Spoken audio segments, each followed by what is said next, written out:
অনেকদিন আগের ময়মনসিংহের একটি ঘটনা, মায়েরা খুব কান ফেলে শুনবেন, বেশ আগে, কয়েক বছর আগের ঘটনা। একজন মায়ের দীর্ঘদিন যাবত সন্তান হয় না। এই মায়ের গর্ভে সন্তান আসলো। সন্তান আসার পরে মায়ের বিশেষ একটি ব্যাধি ছিল।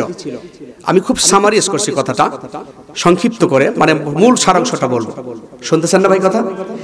হবার পরে তাকে যখন ক্লিনিকে নেওয়া হলো, যে কোনো অবস্থার প্রেক্ষাপটে ডাক্তার তাকে দেখে শুনে বলল যে একে মানে সিজার করতে হবে ইত্যাদি, আরো অনেক পরীক্ষা নিরীক্ষা আছে, এগুলো করতে হবে, অপারেশন করতে হবে, এছাড়া আপনার অবস্থা খারাপ।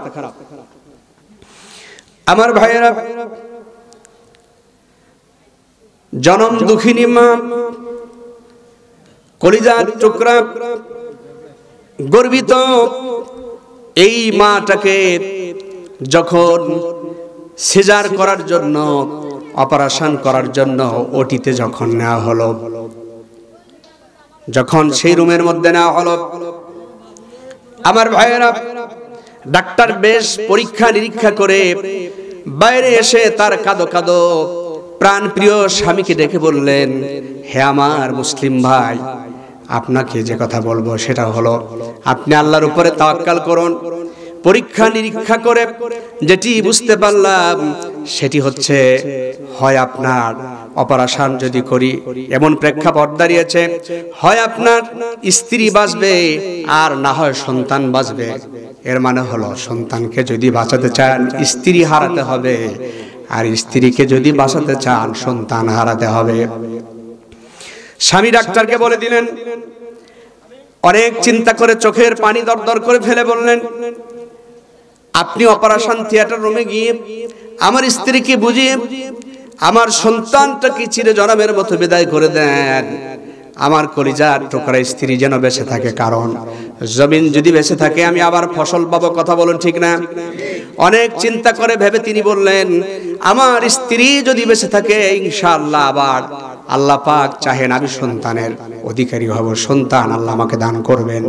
কিন্তু আমার স্ত্রী যদি মরে যায় আমি তো আর সন্তান নিয়ে থাকবো, আমার পরমা সুন্দরী এ আমার অর্ধাঙ্গিনীকে আর পাবো না।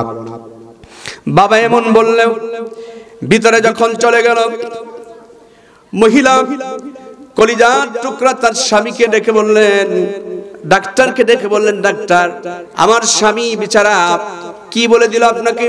তিনি বললেন, আমাকে এরকম বলল। ডাক্তার মহিলা আর বাহিরে আসতে পারলেন না।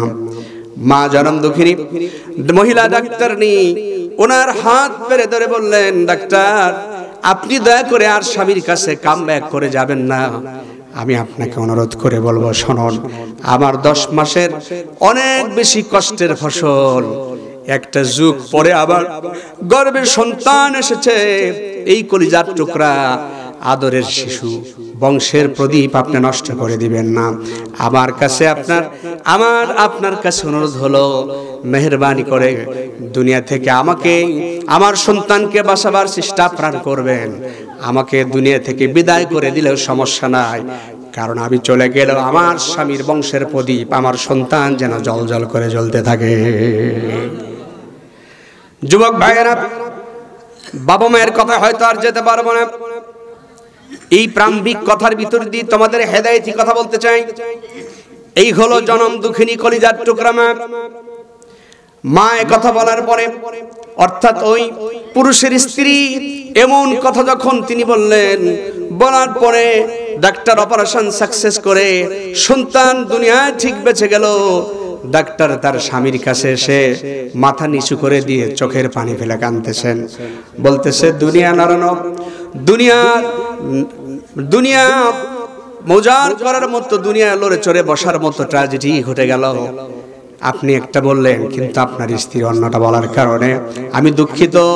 হে আমার কলিজার টুকরা মুসলিম ভাই, আমি আপনার স্ত্রীকে বাঁচাতে পারি নাই, বরং আপনার সন্তান, আপনার বংশের প্রদীপ বেঁচেছে।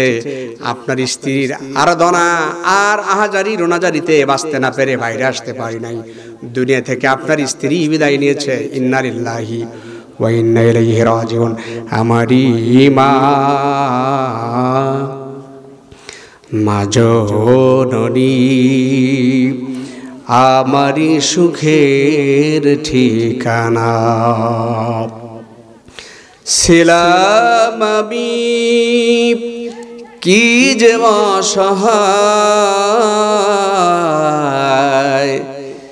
দিয়েছ স্নেহ মাগো আপন মমতায়, পরকালে পাই যেন মাকে, এই মোর শুধুই কামনা।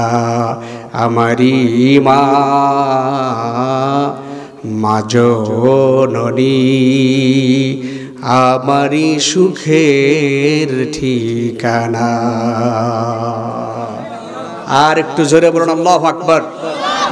ভাইরা আমার, যে কথা বলছিলাম, আসুন শুরু হচ্ছে এই শিশু কবরস্থানে যারা বাচ্চা আশপাশ থেকে এসে হারিয়েছেন, যারা কবরস্থ করেছেন, যে সমস্ত মায়েদের বাচ্চা হবার পরে এরকম হয়েছে অথবা গর্ভপাত করেছে, মানে গর্ভপাত মানে জোরপূর্বক গর্ভপাত নয়, এর মানে গর্ভ থেকে অনিচ্ছাকৃত সত্ত্বেও খালাস হয়ে গেছে, ইন্তেকাল করেছে, তাদের জন্য কি পুরস্কার? আপনারা বলেন, শিশু কবরস্থানের প্রোগ্রাম এই কথা 2-4 মিনিট হওয়া দরকার কি হওয়ার দরকার না? কথা বলেন। অবশ্যই। এবার আসুন, আমি যে হাদিসটি এখন শোনাবো, সুনানু তিরমিজির হাদিসটি আলমানি রাহিমাহুল্লাহ সহিহ বলেছেন, 1021 নম্বর হাদিস। হাদিসটির রাবি হচ্ছে আবি মুসা আশআরী রাদিয়াল্লাহু তাআলা। লক্ষ্য করুন, ওয়ান আবি মুসা আশআরী রাদিয়াল্লাহু তাআলা আন্না রাসূলুল্লাহ সাল্লাল্লাহু আলাইহি সাল্লাম, হযরত আবি মুসা আশআরী রাদিয়াল্লাহু তাআলা বলেন, নিশ্চয় নবী করিম সাল্লাল্লাহু আলাইহি সাল্লাম কল, তিনি বলেছেন, ইজা মাতা ওয়ালাদুল আবদু, যখন কোন বান্দার আল্লাহর বান্দার সন্তান, শিশু সন্তান যখন ইন্তেকাল করে, কল আল্লাহু তাআলা লি মালাইকা, আল্লাহ রাব্বুল আলামিন এই জান কবজকারী ফেরেশতাকে আল্লাহ ডেকে বলেন, সুবহানাল্লাহ বলবেন না? আল্লাহ তাআলা ডেকে বলেন, কবাতুম ওয়ালাদ আবদি, তুমি কি তার সন্তানকে জান কবজ করেছো, আমার বান্দার সন্তানের জান কবজ করেছো? ফায়াকুলুনা, ফেরেশতারা বলেন, নাম, হ্যাঁ আল্লাহ জান কবজ করেছি। ফায়াকুলু কবাতুম সামারাতা ফুয়াদিহি, আল্লাহ পাক আবার ডেকে বলেন, ও ফেরেশতারা, তুমি কি তার বাবা মায়ের কলিজার ফল, কলিজার টুকরা শিশু সন্তানটাকে, কলিজার লালিত পালন করা স্বপ্নের শিশু ফলটাকে তুমি মানে কবজ করেছো, জান কবজ করেছো? ফায়াকুলুনা, নাম, আবার বলে, হ্যাঁ তার কলিজার ফল, যে তার যে ফল সেটাকে আমি কবজ করেছি। জোরে বলুন আল্লাহু আকবার। কবজ করার পরে ফায়াকুলু মাযা ক্বালা আবদি, এরপরে আল্লাহ রাব্বুল আলামিন বলবেন যে তখন আমার বান্দা কি বলল, এই যে জান, শিশু বাচ্চার জানটা কবজ করে নিয়ে আসলে আমার বান্দা কি বলল? ফায়াকুলুনা হামিদাকা, আল্লাহ পাকের রাসূল বলেন, তখন আল্লাহ তাআলা বলবেন, আমার বান্দা ডেকে বলল, রব্বুল আলামিন, আয় আল্লাহ তাআলা, তোমার এই বান্দা সন্তান হারানোর পরেও তোমার প্রশংসা করেছে, ওয়াস্তারজা, অতঃপর সে তোমার কাছে রুজু হয়েছে, ইন্না লিল্লাহি ওয়া ইন্না ইলাইহি রাজিউন পড়েছে। জোরে বলুন সুবহানাল্লাহ। ইন্না লিল্লাহ পড়েছে, দোয়া পড়েছে, সে তোমাকে কোনো গালাগালি দেয় না, মন খারাপ করে নাই। ফায়াকুলুল্লাহু তাআলা, এবারে দেখেন হাদিসের রেফারেন্সের ভাষা কত সুন্দর আমার ভাইয়েরা। আল্লাহ রাব্বুল আলামিন তখন বলবেন, উবনুলি আবদি, ও আমার ফেরেশতারা, বাইতাং ফিল জান্নাহ, আমার এই বান্দা শিশু বাচ্চা হারানোর মতো শোকার্ত এই বান্দার জন্য আমার জান্নাতের ভিতরে একটা ঘর বানায় দাও। মালিক,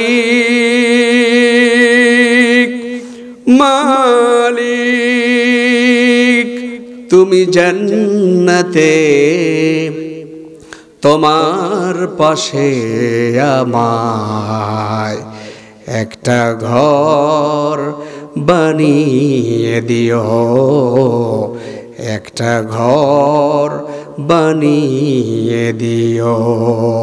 সে বিভীষিকাময় মহান দিনে তোমার প্রতিবেশী করে নিও। মালিক, তুমি জান্নাতে, তোমার পাশে আমায় একটি ঘর বানিয়ে দিও। ভাইয়েরা আমার, তাহলে আল্লাহ তাআলা বলবেন এই শিশু বাচ্চাকে হারায় সে আমাকে নাশকর করে নাই, আমার শকর করেছে, আমার প্রতি ইন্না লিল্লাহ পড়েছে, আমার কাছে ফিরে আসবে এমন দোয়া সে পড়েছে। সুতরাং জান্নাতের ভিতরে আমার এই বান্দার জন্য একটা ঘর বানায় দাও। সুবহানাল্লাহ।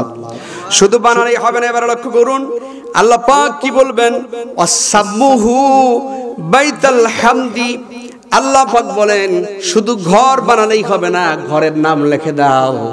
এই ঘরের নাম হচ্ছে বাইতুল হামদ, এর মানে প্রশংসার ঘর। এর মানে এই বান্দা আল্লাহ এরকম সন্তান হারানোর কারণে আল্লাহ তা আমানত রেখেছিলেন, আমানত কেড়ে নেবার পরে আল্লাহর প্রশংসা করেছেন। এই জন্য আল্লাহ তাআলা প্রশংসিত হয়ে আল্লাহ পাক খুশি হয়ে বান্দাকে ঘরের জান্নাতের ভিতরে ঘর বানিয়ে দিয়েছেন। এই জন্য ঘরটার নাম হবে হচ্ছে বাইতুল হামদ। সুবহানাল্লাহ বলেন। ভাইরা আমার, আমি সংক্ষিপ্ত করছি কথাগুলো, সামনে লম্বা চওড়া কথা পড়ে আছে, লক্ষ্য করুন। এরপর আরেকটি হাদিস সহিহ বুখারীর 6424 নম্বর হাদিস, লক্ষ্য করুন। ওয়ান আবি হুরায়রা রাদিয়াল্লাহু তাআলা, প্রখ্যাত সাহাবী, পুরুষদের মধ্যে রাবিকুল শিরোমণি হযরত আবু হুরায়রা রাদিয়াল্লাহু তাআলা থেকে বর্ণিত, আন্না রাসূলুল্লাহ সাল্লাল্লাহু আলাইহি ওয়াসাল্লাম, নিশ্চয় রাসূল সাল্লাল্লাহু আলাইহি ওয়াসাল্লাম কল, তিনি ফরমায়েছেন, ইয়াকুলুল্লাহু তাআলা, আল্লাহ তাআলা বলেন, নবীজি বলেন, আল্লাহ তাআলা বলেন, মাল আবদি মুমিন ইনদি জাজাউদা কামাতু সাফিয়াহু মিন আহলিদ দুনিয়া সুম্মা ইহতাসাবাহু ইল্লাল জান্নাহ। আল্লাহ নবী বলেছেন, খুব লক্ষ্য করুন, আল্লাহ পাকের নবী বলেছেন শিশুর সময়ে ছোট্ট কোনো বাচ্চা যখন কোনো বাবা মায়ের মারা যায়, সেই বাবা মা যদি ধৈর্য ধারণ করে, সেই মুমিন বান্দা বান্দি তার জাযা তারাজুরা ইল্লাল জান্নাহ, আল্লাহর জান্নাত ছাড়া কিছুই নাই। ঈমান যদি থাকে, তাকওয়ার পথে যদি থাকে, কোরআন সুন্নাহ বিরোধী কাজ যদি না করে, ধৈর্য ধারণ করলে এই শিশু সন্তান তার আব্বা আম্মাকে আল্লাহর জান্নাতে নিয়ে যাবে ইনশাআল্লাহ। ভাইরা আমার, আরেকটি হাদিস শুনলে আপনারা অ্যাস্টনিশড হবেন, লক্ষ্য করুন। সুনান আহমদের বর্ণনা। আমার ভাইরা লক্ষ্য করুন, কি অসাধারণ কথা। আমার বন্ধুগণ, আল্লাহ রাব্বুল আলামিন কিয়ামতের দিন এই হাসরের ময়দানে এই মৃত ছোট্ট শিশু স্বরূপ কবরস্থানে শিশুরা শুয়ে আছে না, অনেকেই কথা বলেন না কেন? এই স্বরূপ শিশু কবরস্থানে শুধু না, অন্যান্য কবরস্থানে যে সমস্ত শিশুরা ঘুমিয়ে আছে, এই সকল শিশুদেরকে জীবন দান করার পর আল্লাহ পাক ডেকে বলবেন, যাও, তোমাদেরকে আমি আল্লাহ রাব্বুল আলামিন জান্নাত দান করে দিলাম। সুবহানাল্লাহ বলেন। তোমাদেরকে আমি জান্নাতে যাওয়ার অনুমতি দিয়ে দিলাম। আমার ভাইয়েরা, এই ফেরেশতা মণ্ডলী বলেন যে ওই শিশুগুলো শুধুমাত্র হাসরের ময়দানে জান্নাতের দিকে না গিয়ে হাসরের ময়দানে এই শিশুগুলো ঘোরাঘুরি করতে থাকবে, ঘোরাঘুরি করতে থাকবে, বারবার ঘোরাঘুরি করতে থাকবে। আমার ভাইয়েরা, ঘোরাঘুরি করার পরে এই শিশুগুলোকে ফেরেশতারা ডেকে বলবে, ও শিশু বাচ্চারা, তোমাদেরকে তো জান্নাতের পারমিশন দিয়ে দেওয়া হয়েছে, অনুমতি দিয়ে দেওয়া হয়েছে, উদখুলুল জান্নাত, তোমরা জান্নাতে ঢুকে যাও। কেন জান্নাতে যাচ্ছ না? তোমাদের সমস্যাটা কি? আমার ভাইয়েরা, ছোট্ট একটি উদাহরণ বললে বুঝবেন। দেখবেন অনেক সময় ঈদের সময়ে বলেন, এলাকায় বলেন, হাটে বাজারে বলেন, পাশে যদি কোনো আপনার মেয়ের বাড়ি হয়, মেয়ের সন্তানটাকে সাথে করে বাজারে চলে গেছেন, ছেলেটা মেয়েটার সন্তানটা বাড়িটা চেনে, বাজার থেকে আসতে পারে, এই বাচ্চাটাকে আপনি কিছু কেনাকাটা করে দিচ্ছেন। কেনাকাটা করার পর আমার ভাইয়েরা একটু আগায় দিয়ে আসলেন, যাও, তোমার জন্য মজা কিনে দিলাম, খাবার জিনিস কিনে দিলাম, এখন বাসায় চলে যাও। দেখবেন বাচ্চাটা একটু পিছু পিছু, মানে আপনার পিছু পিছু হাঁটবে আর বলবে, নানু আর 20টা টাকা দাও না। টাকা দিয়ে এখন আর কি করবে? এর মানে ওই 20 টাকা নিয়ে ওর পার্সোনাল জিনিস পছন্দ মতো কিনবে। কথা বলেন না কেন? এর মানে হলো আপনি ঘোরাঘুরি করে দেখবেন যে বাজারের ভিতরে বাচ্চাটা ঘোরাঘুরি করছে। শিশুরাও এরকম জান্নাতের সার্টিফিকেট পাওয়ার পরেও, জান্নাতের পারমিশন পাওয়ার পরে শিশুরাই মেলার মধ্যে, হাসরের ময়দানের মধ্যে মানুষের এই সমস্ত মিলন মেলার মধ্যে ঘুরতে থাকবে। এরপরে বলবে তোমরা ঘোরাঘুরি করো কেন? শিশুরা তখন ডেকে বলবে, ও ফেরেশতারা, আমরা ঘোরাঘুরি করছি এই জন্য যে আমরা এই চিন্তা করছি, আমাদের মাথায় এটা কাজ করছে, যাদের ওসিলা করে এই দুনিয়ায় আলোর মুখ দেখলাম, আমাদের সে আব্বা আম্মাকে খুঁজতেছি। আজকের হাসরের ময়দানে আমাদের সে আব্বা আম্মাকে খুঁজছি, যাদের ওসিলা করে আল্লাহ পাকের রহমতে দুনিয়া এসেছি। আমরা আমাদের সে আব্বা আম্মাকে খুঁজছি। আমাদের আব্বা আম্মাকে সাথে করে একা যাব না, একা জান্নাতে ভালো লাগবে না। আমাদের আব্বা আম্মাকে সাথে করে আল্লাহ আর জান্নাতে চলে যাবে, জন্য আব্বা আম্মাকে খুঁজতেছি। সুবহানাল্লাহি ওয়া বিহামদিহি। ভাইরা আমার, আরেকটি হাদিস থেকে আমরা ক্লিয়ার হয়ে যাবে ব্যাপারে শেষ করব এই কথা বলেই, এই টপিকসের উপরে এই কথা বলেই শেষ। হাদিসটি সহিহ মুসলিমের 2635 নম্বর হাদিস। হাদিসটির রাবি হলো আমার ভাইয়েরা আবু হুরায়রা রাদিয়াল্লাহু আনহু। তিনি বলেন, ইন্নাহু কদ মাতা লি ইবনানি ফামা। আবু হাসান নামে একজন ব্যক্তি আবু হুরায়রা রাদিয়াল্লাহু আনহুর কাছে গেলেন। তিনি গিয়ে বললেন, দেখুন আমার দুটি ছেলে মারা গেছে। কয়টা ছেলে? আরেকটু জোরে বলুন। ইবনুন মানে ছেলে, ইবনানি মানে কয়টি ছেলে? দুটি ছেলে আমার মারা গেছে। আনতা মুহাদ্দিসি আন রাসূলুল্লাহ সাল্লাল্লাহু আলাইহি সাল্লাম বিহাদিসিন তুতাইয়িবু বিহি আনফুসানা আন মাউতিনা। এই দুটি ছেলে আমার মারা গেছে, হুজুর সাল্লাল্লাহু থেকে আমাকে দুই একটি এমন কোন হাদিস শোনান যাতে করে আমার ছেলে দুটির ব্যাপারে কলিজায় তৃপ্তি পাই, প্রশান্তি পাই। জোরে বলুন সুবহানাল্লাহ। এবার হযরত আবু হুরায়রা রাদিয়াল্লাহু আনহু বলেন, তিনি বলেন ক্বালা নাম। তিনি বলেন, হ্যাঁ আমি অবশ্যই শোনাবো, তবে তুমি শোনো। ওই হাসানকে বললেন, আবি হাসানকে বললেন, সিগারুহুম দাবিদুল জান্নাত। তোমার যে শিশুরা মারা গেছে, এই শিশুগুলো হচ্ছে জান্নাতের প্রজাপতি। আল্লাহ রাব্বুল আলামিন শিশু বাচ্চাগুলোকে জান্নাতের প্রজাপতি করে দিয়েছেন, তারা সৌন্দর্য মণ্ডিত হয়ে ঘুরে বেড়াচ্ছে। জোরে বলুন আল্লাহু আকবার। শুধু প্রজাপতি নয়, কি হলো এরপরে দেখেন, ওয়া তালাক্কা আহাদুহুম আবাহু আও ক্বালা আবাইহি। লাকা মানে মিলিত হওয়া। ওই ময়দানে ঘুরতে ঘুরতে আব্বা হোক আম্মা হোক, দুইজনের যে কোনো একজনের সাথে যদি সাক্ষাৎ হয়ে যায়, ফায়াখুদ মানে গ্রহণ করবে, ধরবে, সাওবা মানে কাপড়, কোন পোশাক আশাক, আসল মায়ের আসল পালে আসল ধরবে, বাবার লুঙ্গি পেলে লুঙ্গি ধরবে। ব্যাপারটা এরকম, ধরেন কাপড় চোপড় যাই থাকুক। নবীজি বলেন, আও ক্বালা বিয়াদিহি। তিনি বলেন, কামা আখাদা আনাবিস বি সনফাতি সাওবিক হাদা। আমি তোমাকে যেরকম করে কাপড় ধরেছি, রাসূল সাল্লাল্লাহু আলাইহি ওয়াসাল্লাম বলেছেন, শোনো, কিয়ামতের দিন হাসরের ময়দানে এই শিশু বাচ্চাগুলো তাদের আব্বা আর আম্মা কাউকে কাছে ফেলে, এই শিশু বাচ্চারা তাকে ঘিরে ধরবে, কাপড় চোপড় এরকম করে আটকে ধরবে, শক্ত করে ধরার পরে হাত্তা ইয়াদখুলাহুল্লাহু আবাহুল জান্নাহ, অতক্ষণ পর্যন্ত ছাড়বে না যতক্ষণ পর্যন্ত নিজেরা এবং তাদের আব্বা আম্মাকে জান্নাতে নিতে না পারবে, অতক্ষণ পর্যন্ত শিশু বাচ্চারা তাদের আব্বা আম্মার কাপড় ছাড়বে না। আর একটু চিৎকার করে আওয়াজ দিয়ে বলুন আল্লাহু আকবার। জোরে বলুন সুবহানাল্লাহ। সুতরাং শিশু বাচ্চা যাদের চলে গেছে, মায়েরা বোনেরা আল্লাহর কাছে আরো নেক সন্তান চান। আল্লাহ আপনাদেরকে নেক সন্তান দান করুন। যাদের চলে গেছেন, যারা চলে গেছেন, যাদের নিজেরা নামাজ কালাম দিনদারি করলে, তাওহীদকে ঠিক রাখলে, রিসালাতের পথে চললে, অবশ্যই আল্লাহর জান্নাতের সিঁড়িতে আপনার সাথে আপনার শিশুরে ইনশাআল্লাহ দেখা হয়ে যাবে। ভাইয়েরা আমার বন্ধুগণ, দ্বিতীয় নম্বরে সংক্ষিপ্ত পরিসরে যে কথা, সেটি হচ্ছে এই, আপনারা জানেন যে কথা বলছিলাম, আমি বললাম তো যে লাস্টে লম্বা চড়া কথা বলবো ভূমিকম্পের উপরে। সেটা হচ্ছে বাউল। এইখানে মুরব্বিয়ান ইকরাম যারা আছেন, মনে কষ্ট পাবেন না।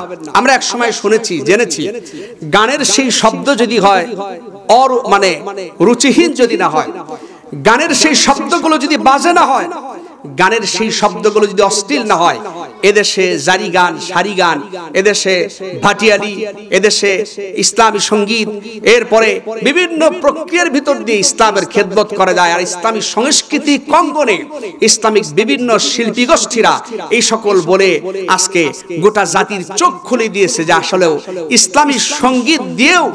এই জন্য বিশ্বনন্দিত মুফাসসির আল্লামা দেলাওয়ার হোসেন সাঈদী রাহিমাহুল্লাহ সাইমুম শিল্পী গোষ্ঠীকে উল্লেখ করে বলেছেন যে সাইমুমের একটি গান আমি আল্লামা সাঈদীর 3 ঘন্টা বক্তৃতার চাইতে জোরালো। জোরে বলুন আল্লাহু আকবার। কারণ সেই গানগুলো কোরআন সুন্নাহ মিশ্রিত, আল্লাহ এবং রাসূলকে নিয়ে। আর আমরা যারা আল্লাহ এবং রাসূলকে পাওয়ার জন্য সাধনা করে, ব্যক্তিগতভাবে সাদামাটাভাবে চললে, ইসলামকে মানে সাপোর্ট নিয়ে চললে আমরা তাদেরকে সালাম বলি, আমরা তাদেরকে সাধুবাদ জানাই। কিন্তু এর নামে বাউলদের নামে মূল ব্যাপারটা হলে যে প্রক্রিয়া শুরু হয়েছে, আপনারা জানেন বাউল এই পক্ষে, এই অনৈতিক কাজের পক্ষে যারা থাকবে, যারা রাখবেন, এক সময় যাত্রাপালার চারদিকে মুহুর্মুহুর অবস্থা ছিল। আজকে কোরআন সুন্নাহ এবং তাফসীরের কারণে গোটা ময়দান, আমার ভাইরা, গোটা বাংলাদেশ আজকে কোরআন এবং সুন্নাহর আলোতে আলোকিত হওয়ার কারণে আজকে যাত্রার নামে ফাত্রাম এবং ভণ্ডামি দেশ থেকে উঠে গেছে প্রায়। কথা বলেন ঠিক কিনা? উঠে গেছে কিনা? কথা বলেন ভাইরা আমার। এরকম অনেক কিছু ছিল যেগুলোর ভণ্ডামি আজকে দেশ থেকে, এলাকা থেকে উঠে গেছে। কিন্তু মজার ব্যাপার, কষ্ট নিয়ে যেটা বলছি, যে এই বাউলরা নতুন করে কোন এজেন্ডা বাস্তবায়নের জন্য ময়দানে নেমে এমন বাজে কথা বলেছে যা এই মঞ্চে আমি কোনোভাবেই মুসলমান হিসেবে উচ্চারণই আমি করতে পারবো না। নাউজুবিল্লাহ বলেন। এবার আপনাদের একটা কথা বলি, বাউল হতে কেউ চাইবেন না। আপনারা কোরআনের শিল্পী হন, হাদিসের শিল্পী হন, কোরআন সুন্নাহর শৈল্পিক তুলির আচরণে নিজেকে সেই সংস্কৃতিকে লালন করেন এবং আল্লাহর রঙে রঞ্জিত হন। আল্লাহর রঙের চাইতে আর সুন্দর রং কার হতে পারে? কথা বলুন ঠিক কিনা? আমি আপনাদের একটি অর্থ বলি। এখানে উস্তাদুল্লাহ একজন ভাই, যদি সেনহাসপথ তিনি আছেন, বাম পাশে আরো লোকজন আছেন, তিনি একজন জাইয়্যিদ মাশহুর মাহির একজন আলেম। বা ওয়া লাম, বাওয়া পেশ বাউ, লাম 2 পেশ নুন, বাউলুন। এই যদি অবস্থায় বাউল, এই বাউল শব্দের আপনি গিয়ে চ্যাট জিপিটি কে জিজ্ঞেস করেন। আমি তো আগেই জানি, কিন্তু আপনাকে বলছি, যারা অনলাইন টেকনোলজি, যারা বোঝেন সায়েন্স টেকনোলজি, চ্যাট জিপিটি কে জিজ্ঞেস করেন, গুগল মামাকে জিজ্ঞেস করেন আপনার। এরপরে আপনি আরবিক যে আপনার ডিকশনারি, যেটা আরবি যেটা ডিকশনারি, সেখানে গিয়ে বাউল শব্দের আবেদনিক অর্থ খোঁজেন। বাউল মানে হচ্ছে প্রস্রাব বা মূত্র। বাউল মানে কি? কথা বলেন। হ্যাঁ, এই কথার সাথে একমত হলেও আমি বলবো, না হলেও আমি বলবো, কারণ যা বাস্তব সেটাই সত্য। বাউল শব্দের আবেদনিক অর্থ হচ্ছে প্রস্রাব বা মূত্র। এখন যাদের দেহের মধ্যে এই জাতীয় আজে বাজে জিনিস দিয়ে, পঞ্চরস দিয়ে বানানো বাজে জিনিস খেয়ে ঢোলাঢলি করে, আজে বাজে করে, নামাজ নাই, দিনদারি নাই, তো ঢুলে ঢুলে তো আল্লাহ এবং রাসূলকে কষ্ট দেওয়া ছাড়া তারা আর কি বলতে পারে? কথা বলে ঠিক কিনা ভাইরা আমার? তবে ঠিক বললেই শুধু হবে না। এবার আমি আমার গায়ের জোরে বলছি না, কোরআন সুন্নাহ এই জাতীয় জিন্দিকদের ব্যাপারে, এই জাতীয় আল্লাহদ্রোহী, রাসূলদ্রোহী, আল্লাহর সাথী রাসূল এবং আল্লাহর সাথে বেয়াদবি করা জিন্দিকদের শাস্তি কি হতে পারে? আল্লাহ পাক বলছেন। আমার ভাইরা, আল্লাহ রাব্বুল আলামিন বলেন, ইন্নাল্লাযীনা ইউযুনাল্লাহা ওয়া রাসূলাহু লা'আনাহুমুল্লাহু ফিদ দুনিয়া ওয়াল আখিরাহ ওয়া আ'আদ্দা লাহুম আযাবাম মুহিনা। আর জোরে বলুন আল্লাহু আকবার। ভাইরা আমার, আল্লাহ রাব্বুল আলামিন বলেন, নিশ্চয় যারা আল্লাহ এবং তার রাসূলকে কষ্ট দিবে, কার কথা? আরেকটু জোরে বলেন না। আপনি যতবার সুবহানাল্লাহ বলবেন ততবার জিকিরের সওয়াব আপনার নামায়ামলে লেখা হবে।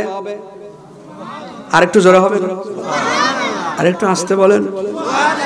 এর মানে বাংলাদেশের একটি সিস্টেম হলো, আস্তে বলতে বললে জোরে বলে, জোরে কইতে গেলে গায়ে জোর হয় না। জোরে বলুন সুবহানাল্লাহ। ভাইরা আমার, আল্লাহ পাক বলছেন কোরআনে কারীমের সূরা আল আহজাব 33 নম্বর সূরার 57 নম্বর আয়াতে আল্লাহ তাআলা বলছেন, ইন্না হচ্ছে হরফে মুসাব্বাবিল ফেল, নিশ্চয়তাবোধক সূত্রে আল্লাহ বলেছেন, নিশ্চয় যারা আল্লাহ এবং তার রাসূলকে কষ্ট দিবে, আল্লাহ এবং রাসূলের ব্যাপারে আজে বাজে বলবে, গাল বন্ধ করবে, অশ্রাব্য কথাবার্তা বলবে, কষ্টদায়ক কোনো ভাষা ইউজ করবে, ব্যবহার করবে, আল্লাহ বলেন দুনিয়া এবং আখিরাতে আল্লাহর পক্ষ থেকে তাদের জন্য অভিশাপ, অভিসমাপ্ত জোরে কর নাউজুবিল্লাহ। শুধু দুনিয়া এবং আখিরাতেই নয়, আল্লাহ বলেন ওয়া'আদ্দা লাহুম, রব্বুল আলামিন বলেছেন আযাবাম মুহিনা। আল্লাহ পাক বলেন আল্লাহ রব্বুল আলামিন তাদেরকে কঠিন শাস্তির জন্য আল্লাহ রব্বুল আলামিন ওয়াদা করেছেন, জোরে কর নাউজুবিল্লাহ। ভাইরা আমার, অনেক হাদিস আছে, আমি সেদিকে যাব না, এই জন্য হক আদায়ার্থে কোরআনের একটি আয়াত বললাম, আর হাদিসের অংশ থেকে বিশেষ একটু অংশ আপনাদেরকে বলবো। হাদিসটি সহিহ মুসলিমের 2577 নম্বর হাদিস। আমার ভাইরা, আল্লাহ রাব্বুল আলামিন নিজে বলেছেন ইবাদি ইন্নাকুম লান তুবলুগু দুররি ফাদুররুনি। আল্লাহ তাআলা বলেন হে আমার বান্দা বান্দিরা শোনো, আমার বান্দা বান্দিরা শোনো, তোমরা আমাকে কষ্ট দিতে চাইলে আমাকে কষ্ট দিয়ে কষ্টদায়ক অবস্থা পর্যন্ত, আমার ক্ষতি পর্যন্ত তোমরা বুঝতে পারবে না, আমার ক্ষতি পর্যন্ত তোমরা বুঝতে পারবে না। এই জন্য আমার ভাইয়ের ইসলাম নিয়ে গালাগালি করে, আইন পাশ করে, বিভিন্ন প্রক্রিয়ায় আল্লাহ রাসূল এবং ইসলাম নিয়ে এই দেশে তামাশার ষড়যন্ত্র কম হয় নাই, কথা বলে ঠিক কিনা? আমার ভাইয়ের আল্লাহ রাসূল ইসলাম নিয়ে যারা তামাশা করে এবং এদের এই আল্লাহ এবং রাসূলের দলে কম থাকার কারণে তাদেরকেও যারা কষ্ট দিয়েছে, আল্লাহ রাব্বুল আলামিন এই দেশে তাদের থাকতে দেয় নাই, বাড়া ভাত, রান্না করা ভাত খেতে দেয় নাই, জাটা পিটা করে আল্লাহ মামু বাড়ি দিল্লিতে পাঠিয়ে দিয়েছে। ভাইরা আমার, এই জন্য আল্লাহ এবং রাসূল সাল্লাল্লাহু আলাইহি সাল্লামের আইনের পক্ষে আমরা থাকব, আল্লাহ এবং রাসূলের আইনের রায়ের ব্যাপারে আমরা থাকব, তার সাক্ষ্যের পক্ষে থাকব। আল্লাহ পাক কোরআনে কারীমের সূরা নিসায় বলেছেন 85 নম্বর সম্ভবত আয়াত, আল্লাহ বলেছেন মাইয়াশফা শাফাতান হাসানাতান ইয়াকুল্লাহু নাসিবুম মিনহা। আল্লাহ পাক বলেছেন যে বা যারা সাক্ষ্য দিচ্ছে বা দিবে, ভালো কাজের সাক্ষ্য যে বা দিচ্ছে বা দেবে, প্রেজেন্ট এন্ড ফিউচার, যারা এখন দিচ্ছে ভবিষ্যতেও দিবে, সেটা হতে পারে ভোট, হতে পারে ম্যান্ডেট, হতে পারে সমর্থন, হতে পারে সাক্ষ্য, হতে পারে আপনার জনপ্রতিনিধিত্বের অথরিটি প্রদান করা, যে কোনো কিছু হয় সেটার কল্যাণের পক্ষে যদি আপনি রায় দেন, অবশ্যই সেই রায়ের কারণে আপনি তার অংশের সেই সওয়াব আপনি পাবেন, যদি তিনি ভালো কাজ করেন, কথা বলে ঠিক কিনা? আর যদি খারাপ কাজ করেন, এই আয়াতের অংশের শেষ অংশে আল্লাহ বলেছেন যদি তিনি খারাপ কাজ করেন, সাইয়াতান ইয়াকুল্লাহু নাসিবুম মিনহা, যদি খারাপ কাজ করেন তাহলে সেই খারাপ কাজের অংশের দায়ও আপনাকে নিতে হবে, আপনি যাই মনে করেন না কেন। এই জন্য আমরা সব সময় কোরআন সুন্নাহ এবং ভালো কাজের পক্ষে, ভালো মতের পক্ষে, ভালো লোকের পক্ষে। এই কথা আমার না, আল্লাহ বলেছেন কুনু মাস সালিহিন, সত্যবাদীদের নেককারদের সাথে থাকো। সিগায় আমর, জমা মুযাক্কারের সিগা। এবার আপনারা বলেন, নেতায় কোনো নির্দেশ দিলে আপনি সেটা পালন করেন, আল্লাহ যদি কোনো আদেশ করেন সেটা ফরজ হয়, সুন্নাত হয় নাকি নফল হয়? আর জোরে বলেন একটু। মুরব্বি বলেছে ফরজ হয়। আমার আম্মা জানেরা, ভাইরা, নেতায় আদেশ করলে আপনি রাস্তা ব্যারিকেড দেন, এটা সেটা করেন, কিন্তু আল্লাহ রাব্বুল আলামিন বলেছেন কুনু মাস সালিহিন, তোমরা নেককারদের সাথে থাকো, নেককারদের সাথে থাকো। ভাইরা আমার, এটা তো বাস্তব সত্য কথা। আপনি নেককারদের সাথে থাকবেন কেন দেখেন, এজন্য আল্লামা শেখ সাদী রাহমাতুল্লাহ আলাইহি দারুণ একটি কথা বলেছেন, আতরওয়ালার কাছে যদি যাও, আতরের ঘ্রাণ একটু পাই ভাই, কথা বলেন না কেন? আতরওয়ালার কাছে গেলে আপনি যদি আতর নাও ক্রয় করেন, এর যদি হন আতর বিক্রেতা, আমি যদি হই আতর বিক্রেতা, আমাদের মুফতি সাহেব আতরের ঘ্রাণ পাবে যদি তিনি নাও খেলে, কথা বলেন ঠিক কিনা? আর কয়লাওয়ালার কাছে যদি যাও, তাহলে কয়লার ময়লা গায়ে সিটে একটু এসে লাগবে, এটাই স্বাভাবিক। সুতরাং আমরা সুগন্ধিমূলক ব্যবহার, যাদের রুচিসম্মত ব্যবহার এবং শৃঙ্খলাপূর্ণ ব্যবহার, উন্নত মানের ব্যবহার, যারা কোরআন সুন্নাহ মাফিক যারা চলে, তাদের পক্ষে থাকবো ইনশাআল্লাহ, কথা বলেন ঠিক কিনা? আপনারা রাজি আছেন মুসলমান? ইনশাআল্লাহ আমরা ভালো মানুষদের পক্ষে থাকবো, বলুন ইনশাআল্লাহ। আমার ভাইরা, আসুন আমি এই আউল বাউল নামক ফাউলদের ব্যাপারে আর কিছু বলছি না, আসুন আমরা চলে যাচ্ছি হচ্ছে ভূমিকম্পের উপরে কথা বলার জন্য ইনশাআল্লাহ। কিসের উপরে কথা বলার জন্য? আরেকটু জোরে বলেন। ভূমিকম্পের উপরে কথা বলার জন্য। ভাইরা আমার, এই যে ছোট ছোট যে কম্পনগুলো হয়, খুব খেয়াল করবেন, এবারে খুব মনোযোগ দিয়ে কান ফেলে শোনেন। এই ছোট ছোট যে কম্পনগুলো হয়, যে কম্পন হলো 5.7 রেক্টার স্কেল, এই যে ভূমিকম্প হলো, এগুলা আরবিতে খসফুন বলে। ভালো করে মুখস্থ রাখেন, খ সিন ফা, খ সিন জবর খস, ফা দুই পেশ ফুন। যদি এটুকুনো মনে রাখেন মানে, তাহলে আরবি মানে কোরআন সুন্নাহর পরিভাষাকে মনে রাখার চেষ্টা করলেন। খ সিন ফা, খসিন জবর খস, ফা দুই পেশ ফুন। কি হলো বলুন তো দেখি? খসফুন। এই খসফুন শব্দের আবিধানিক অর্থ হলো ছোট্ট ছোট্ট ভূমিকম্প বোঝাতে গিয়ে, স্বাভাবিক আমাদের এই দুনিয়াবি এই ধরনের ভূমিকম্প বোঝাতে গিয়ে খসফুন বলা হয়। এই খসফুন 5.7 রেক্টার স্কেলের ভূমিকম্প মাত্র কয়েক সেকেন্ড স্থায়ী হয়েছে। কথা বলে না কেন? যদি হাফ মিনিট স্থায়ী হতো, 1 মিনিটও না, হাফ মিনিট যদি স্থায়ী হতো, অপরিকল্পিত ভাবে ঢাকা অপরিকল্পিত ভাবে যেভাবে গড়ে উঠেছে, গোটা ঢাকার সকল কিছু তছনছ হয়ে যেতে পারতো। কথা বলেন ঠিক কিনা? তারপরে ক্ষয়ক্ষতি অনেক হয়েছে। আল্লাহর দয়া রয়েছে এদেশের উপরে, কারণ এদেশের শত ওলিয়া আউলিয়া সহ এবং সাম্প্রতিক সময়ে এই দেশের অসংখ্য শহীদদের রক্তের সিক্ত ময়দান, আল্লাহ রাব্বুল আলামিন শহীদদের এই সিক্ত ময়দানকে কবুল করেছেন। আল্লাহ পাক আমাদেরকে ভূমিকম্প থেকে অনেক ক্ষেত্রে সাময়িক কিছু ক্ষয়ক্ষতি ছাড়া আল্লাহ পাক আমাদেরকে বাঁচিয়ে দিয়েছেন। আওয়াজ করে বলুন আল্লাহু আকবার। তাকবীর, লিল্লাহি তাকবীর। হচ্ছে না তো লিল্লাহি তাকবীর। তাও হলো না, লিল্লাহি তাকবীর। আজকের আমাদের সম্মানিত প্রধান অতিথি জননেতা জনাব মুহতারাম মাওলানা মুখলেসুর রহমান সাহেব হাফিজাহুল্লাহ, ঠিক বলেছি না আমি? মাশাআল্লাহ। আল্লাহ পাক আপনাদের এবং আমাদের এই নেতাকে, কোরআন সুন্নাহর এই অগ্রপথিককে, কোরআন সুন্নাহর দায়ীকে আল্লাহ রাব্বুল আলামিন কবুল করুন, তাকে সুস্থ রাখুন, ভালো রাখুন। জোরে বলুন আমিন। আমি কি বলছিলাম? ছোট ছোট ভূমিকম্পকে আরবিতে বলে খসফুন। এখন তো এলাকায় ঘটনা বহুল, আপনাদের এই এলাকাতেও হয়তো হয়, মানে সাপের কিস্সা হয়, গুই সাপের কিস্সা হয়, বিভিন্ন ধরনের কাহিনীমূলক আলোচনা হয়। কোরআনের মাহফিলে কোরআনের ব্যাখ্যা হয় না অনেক ক্ষেত্রে। সবাইকে পাইকারি দরে বলছে না, কথা বলে ঠিক কিনা ভাইরা আমার? এই জন্য কোরআন সুন্নাহর রঙে এই ময়দানে যারা রঞ্জিত করেছেন, একজন আল্লামা ছিলেন এদেশে, এই আল্লামা তাফসিরের উপকার রহিমাহুল্লাহ, তাফসিরের উপকার থেকে অসংখ্য ছাত্র কোরআন সুন্নাহ বিস্তৃত জ্ঞান নিয়ে তৈরি হয়ে মাঠে ময়দানে কথা বলে, তারা আল্লাহ পাকের দয়ায় জমিনটাকে কিছু শিক্ষিত করেছেন। আওয়াজ করে বলুন আল্লাহু আকবার। ভাইরা আমার বন্ধুগণ লক্ষ্য করুন, বলছিলাম যে ছোট ছোট ভূমিকম্পকে আরবিতে খসফুন বলে। আরবিতে খসফুন মানে হচ্ছে এই যে ছোট ছোট ভূমিকম্প হয়, এটাকে বোঝাতে গিয়ে আরবিতে বলা হয় খসফুন। কিন্তু এইভাবে করতে করতে এই রঙ্গলীলা একদিন শেষ হয়ে যাবে, পৃথিবী এরকম থাকবে না আমার ভাইয়েরা। চূড়ান্ত ভূমিকম্প হবে। সেই চূড়ান্ত ভূমিকম্পের নাম হচ্ছে জিলজাল। সেই চূড়ান্ত ভূমিকম্পের নাম কি? এই নামে একটা সূরা আছে না কোরআনে? নাম কি? সূরার নাম কি? সূরা জিলজাল। মাশাআল্লাহ, আলহামদুলিল্লাহ, জাযাকুমুল্লাহ খায়রান। যারা জবাব দিয়েছেন, যারা দিতে পারেন নাই, আমরা কিন্তু জেনে রাখলাম। তাহলে কোরআনে একটা ভূমিকম্পের সূরা আছে, সূরার নাম আবার মুখস্থ করব। সূরার নাম, এটাকে আমরা ক্লাস কি মনে করতে পারি না? আপনারাই আমার শিক্ষক, আমি আপনাদের ছাত্র, তবু আমরা ক্লাস মনে করি। আমাদের আবারও বলছি, ভূমিকম্পের একটি সূরা আছে, সেই সূরার নাম সূরা জিলজাল। এবারে আসেন,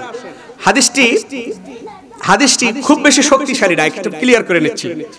তবে এই সূরা জিলজালের ব্যাখ্যায় যাবার আগে, যেহেতু আমরা ফজিলত চাই, একটু ফজিলতটা শুনি একটা ছোট্ট হাদিসের মাধ্যমে। লক্ষ্য করুন আমার ভাইয়েরা, হাদিসের রাবী হচ্ছে আনাস ইবনে মালিক রাদিয়াল্লাহু তাআলা আনহু।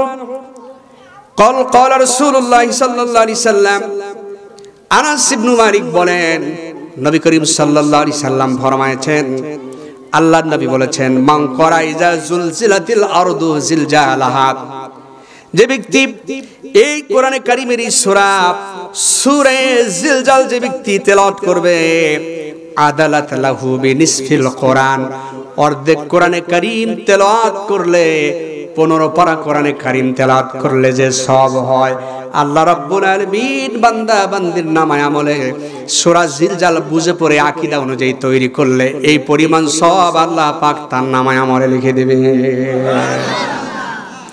আমার ভাইয়েরা, এবার আসুন আমরা চলে যাচ্ছি সেই জিলজালের ঘটনায়। সেই জিলজালের ব্যাপারে আল্লাহ রাব্বুল আলামিনের হাবিব অসাধারণ ভাবে বলেছেন।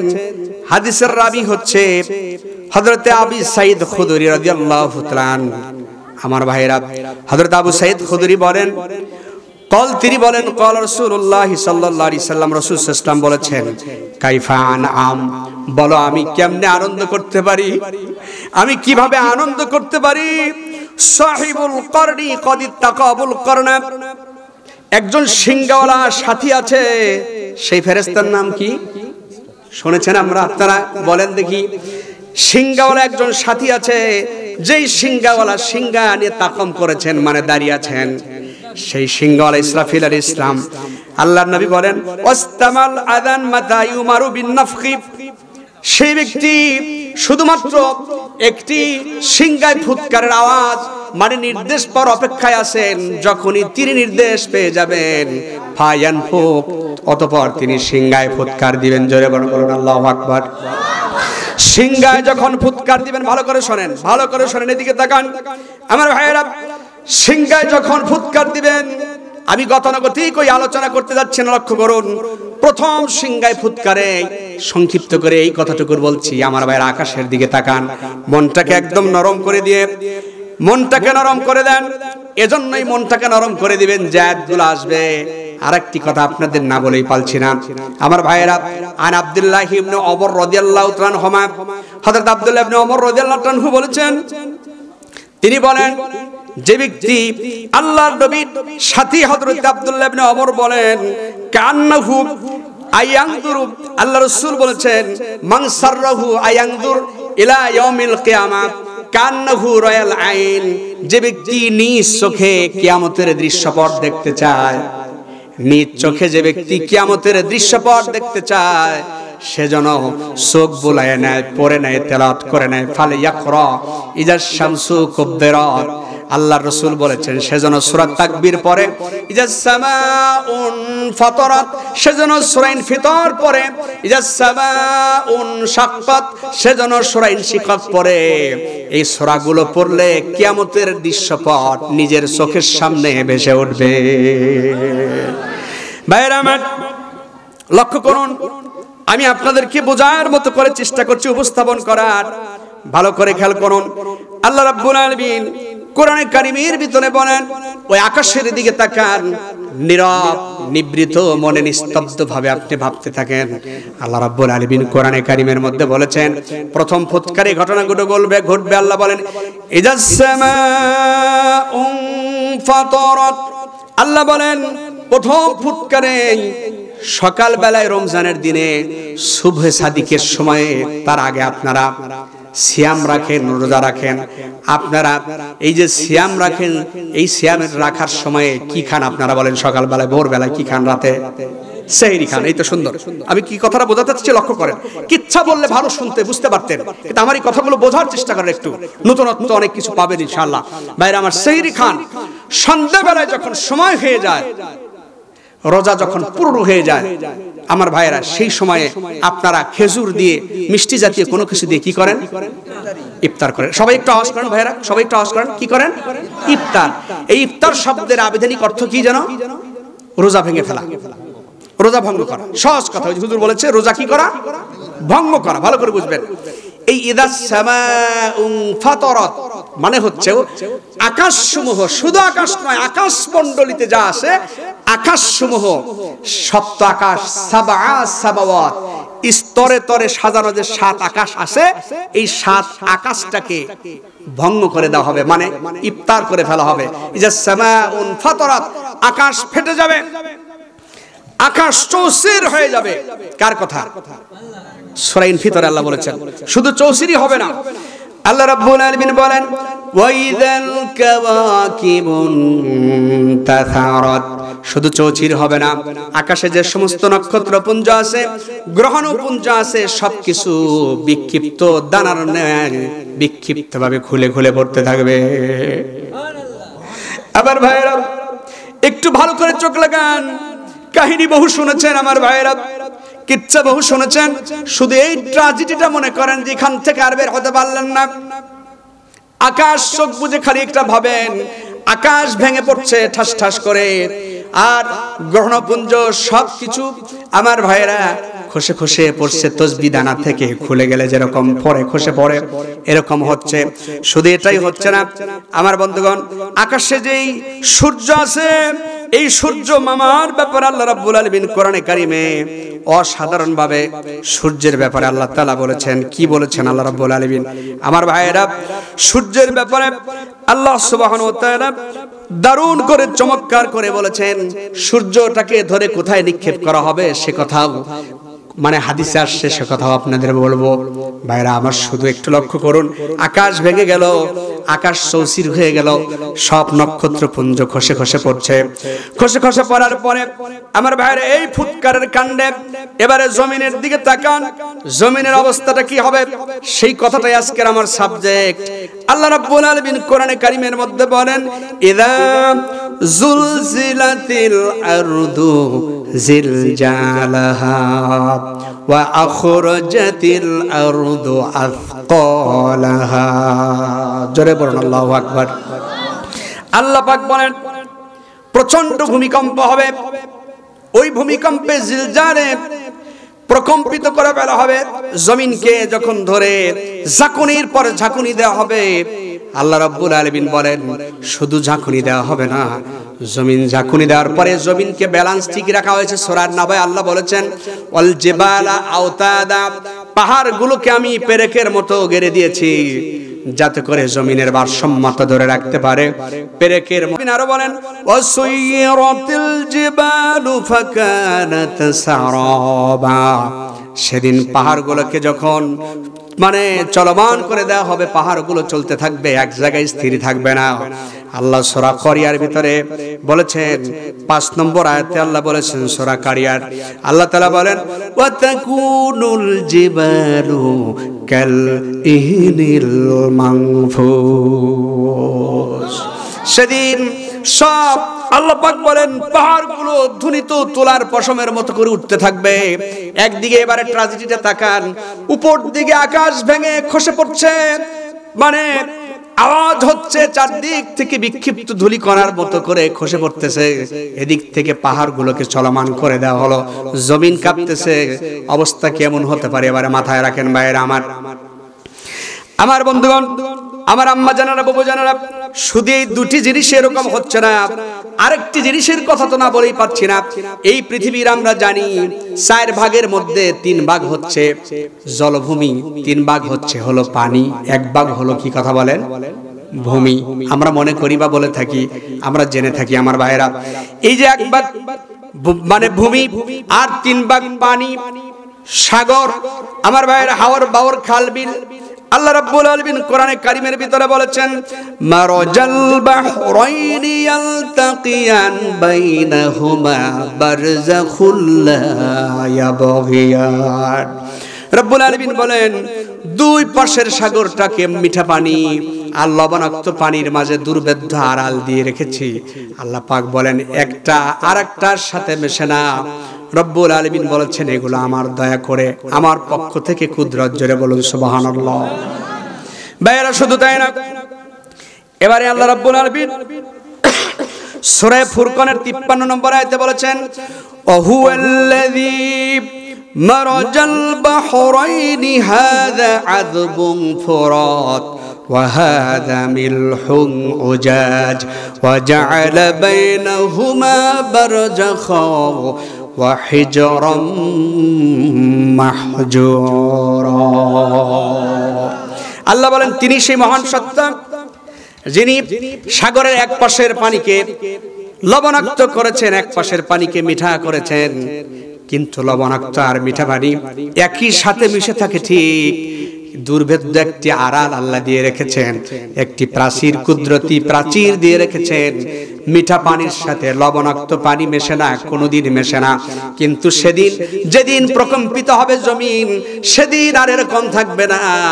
মিঠা পানির সাথে লবণাক্ত পানি মিশে যাবে, চিৎকার করে বর্ণনা করবেন। পানির গঠন প্রণালীর মধ্যে যত উপাদান, তার মধ্যে দুটি উপাদান সবচেয়ে বেশি। একটি হলো অক্সিজেন, আর একটা হলো হাইড্রোজেন। কি কথা বলেন? একটি কি অক্সিজেন, আর একটা কি? একটা নিজে জ্বলে, আর একটা জ্বালা। হুজুর বলেছে একটা নিজে জ্বলে, আর একটা কি করে? তাহলে দুইটা মিলেই পানিতে বেশি আছে। নিচ থেকে আগ্নেয়গিরি লাভা, ওই যে আল্লাহ বলেছেন ওয়াইজাল বিহারু, অন্য আয়াতে বলেছেন ওয়াইজাল বিহারু সুজ্জিরাত। আগ্নেয়গিরি লাভা, লাভার আগুনের চিল্লি, ভিতর নিচ থেকে বের হলো আগুন, উপর থেকে সূর্য গিয়ে পড়লো। এবার আপনারা বলেন, এবারে বিশ্বাস করতে কষ্ট হচ্ছে? বিজ্ঞান দিয়ে তো বললাম, তার চাইতে আমাদের বিশ্বাস করতে একটু কষ্ট হচ্ছে না। কারণ রাসূল করিম সাল্লাল্লাহু আলাইহি সাল্লাম সুনান তিরমিজির বর্ণনা, আল্লাহ রাসূল বলেছেন যে সাগরে আগুন ধরে যাবে সূর্যকে সাগরে নিক্ষেপের পরে। এবারে আপনারা আমাকে বলেন, আকাশে কি হলো? আকাশ ফেটে গেল। কি হলো? কথা বলেন, আমাকে একটু হেল্প করেন। জি, আমি বুঝতে পেরেছি যে আপনাদের কষ্ট হয়, কিন্তু কোরআন হাদিস দিয়ে কথাগুলো অনেক তথ্য পাবেন, যেগুলো তথ্য পাচ্ছেন আমি বিশ্বাস করি নতুন। আকাশ ফেটে গেল, গ্রহণপুঞ্জ খুলে পড়ছে, জমিন থরথর করে কাঁপছে, জায়গায় জায়গায় ফেটে যাচ্ছে, চৌচির হয়ে যাচ্ছে। দেখেন নাই এই 5.7 রেক্টার স্কেলের ভূমিকম্পে রাস্তাঘাট ফেটে গেছে, ফেটে গেল। সাগরে আগুন ধরে গেল। এই আগুন আর সবকিছু ট্র্যাজেডি মিলে এক কঠিন ভূমিকম্পের ঝাঁকুনির পর ঝাঁকুনিতে গোটা দুনিয়া লন্ড ভন্ড হয়ে এক মারাত্মক ভূমিকম্পের ভিতর দিয়ে সেইখানে মানে সমতল ভূমির ময়দান আল্লাহ পাক প্রস্তুত করবে। আল্লাহু আকবার বলবেন না? এখন প্রশ্ন আসতে পারে, জানি কোরআনের আয়াত আরো শোনাবো, শুনতে শুনতে একটু ঝিমিয়ে গেছেন যে আব্দুল হাকিম সাহেব এই কথাগুলো কেন টানলেন? টানলাম এজন্যই, কোরআনের কবরস্থানের প্রোগ্রাম, পরকাল কেন্দ্রিক প্রোগ্রাম, এটা বাস্তব, এটাই সত্য। আপনারা বলেন, এই দেশে যোগ্য মানুষের কি অভাব? না, যোগ্য মানুষের তুমি অভাব নেই। অভাব হচ্ছে কি মানুষের? কথা বলেন, আমলের সৎ লোকের অভাব। যোগ্য মানুষের অভাব নাই, অভাব সৎ লোকের। এই বাংলাদেশের বিশেষ যারা দুই একজন করে নাই তাদেরকে আমি বলছি না, তবে যারা করেছে তাদেরকে বলবো, এই বাংলাদেশের মানুষের খেটে খাওয়া ঘাম ঝরানো ট্যাক্সের টাকা, কথা বলেন না কেন ভাইরা আমার? হাজার হাজার কোটি টাকা পাচার করা হয়েছে। রূপপুর বিদ্যুৎ কেন্দ্র থেকে, এক বিদ্যুৎ কেন্দ্র থেকে তাসবিহ পড়া আর তাসবিহ হাতে জপার মাথায় টুপি পরা খালামণি, তিনি 57,000 কোটি টাকা শুধুমাত্র এক রূপপুর বিদ্যুৎ কেন্দ্র থেকেই নিছে। এবার সুবহানাল্লাহ বলেন, তাহলে সুবহানাল্লাহ। আমি দেখলাম যে তাহলে আসেন কিনা। এক কেন্দ্র থেকে এসএআরএম গ্রুপকে নিয়ে ইসলামী ব্যাংক বাংলাদেশ লিমিটেডের হাজার হাজার কোটি টাকা লুপাট করা হয়েছে। এগুলো আপনাদের টাকা, বাংলাদেশের টাকা। সে যে কোনো দলেরই হোক, একজন সাধারণ মানুষের দুটো বাড়ি হয় না, সৎ লোকের দুটো বাড়ি হয় না। এমপি হওয়ার পরে বনে গিয়ে 50 খানা 100 খানা বাড়ি, 100টা বাড়ি দুদুক তালাশ করে খুঁজে পায়। এই ডাকাতগুলো কারা? কথা বলে ঠিক কিনা? কেন বলছি কথাগুলো? আমি রাজনৈতিক কথা বলছি না, কারণ হচ্ছে যোগ্যতা আছে বলে এমপি হয়েছে। যদি মানুষ ভোট দিয়ে ঠিকই বানায় থাকে, কিন্তু সততা না থাকার কারণে, আল্লাহর ভয়, পরকালের ভয় না থাকার কারণে এই জালিমগুলো, ডাকাতগুলো মানুষের হক নষ্ট করে করে নিজেদের আখের গুছিয়েছে। কথা বলো ঠিক কিনা? এ ব্যাপারে দুই একটি কথা বলছি ভাইরা আমার, লক্ষ্য করুন আমার বন্ধুগণ। এই আলোচনাটি টেনেছি কেন? আলোচনাটি টেনেছি হচ্ছে খলিফাতুল মুসলিমিন ওমর রাদিয়াল্লাহু আনহুর সময়ে, মুসলিম জাহানের সেকেন্ড খলিফা। আল্লাহ পাক আমাকে, এই তো এখনো চুল বড়ই হয়নি আলহামদুলিল্লাহ, লা ফাকর, মানে হালাকা করেছিলাম, চুল বড়ই হয়নি, ওমরায় নিয়েছিলেন, ওমরা থেকে ফিরে এসেছি, এই যে চুল দেখতে পাচ্ছেন এই অবস্থায় আলহামদুলিল্লাহ। যা হোক, ওমরায় থাকতে 5 নম্বর যে গেট মসজিদুন নববীতে ঢুকতে, 5 নম্বর গেট, নম্বর 5, এই 5 নম্বর গেটের নাম সৌদি গভর্নমেন্ট নাম দিয়েছে বাবুল ওমর ইবনুল খাত্তাব রাদিয়াল্লাহু তাআলা। ভাইরা আমার, ইসলামের মুসলিম জাহানের সেকেন্ড খলিফা হচ্ছে ওমর। ওমর রাদিয়াল্লাহু তাআলার শাসন আমলে, কথা কি শুনতেছেন ভাই? ভালো করে শুনবেন। শাসন আমলে তিনি ভাবলেন যে অনেককেই তো নসিহত করি, দেখি তো যুবকদের মধ্যে তাকওয়া কেমন গজালো, যুবকদের মধ্যে আল্লাহ ভয় কেমন হলো, কতটুকু উপলব্ধি হয়েছে, অনুভূতি জাগছে যুবকদের। তিনি সন্ধ্যার একটু আগা ঘুরতে বের হয়েছেন একটি ফাঁকা জায়গায়। আমার ভাইয়েরা, ফারুক আজম হযরত ওমর রাদিয়াল্লাহু আনহু তিনি বের হওয়ার পরে পাশ দিয়ে তিনি তাকায় দেখেন একজন যুবক সন্ধ্যার একটু আগ মুহূর্তে কিছু ছাগলের পাল, উট বকরি, ভেড়া এগুলো নিয়ে তিনি তার মালিকের উট বকরি নিয়ে মনিবের বাড়ির দিকে যাচ্ছে। ভাইয়েরা আমার, হযরত ওমরের উদ্দেশ্য খারাপ ছিল না। তিনি মূলত তাকে পরীক্ষা করার জন্য বললেন, ডেকে বললেন, ইয়া যুবক, ইয়া শাবাব, হে যুবক, তাল আমার কাছে এসো। যুবক কাছে আসলো। যুবক কাছে আসার পরে যুবককে বলল, যুবক, এই যে ছাগলের পাল নিয়ে যাচ্ছ, তোমার মনিব তোমাকে রাখতে দিয়েছে, শুনতেছেন কথা?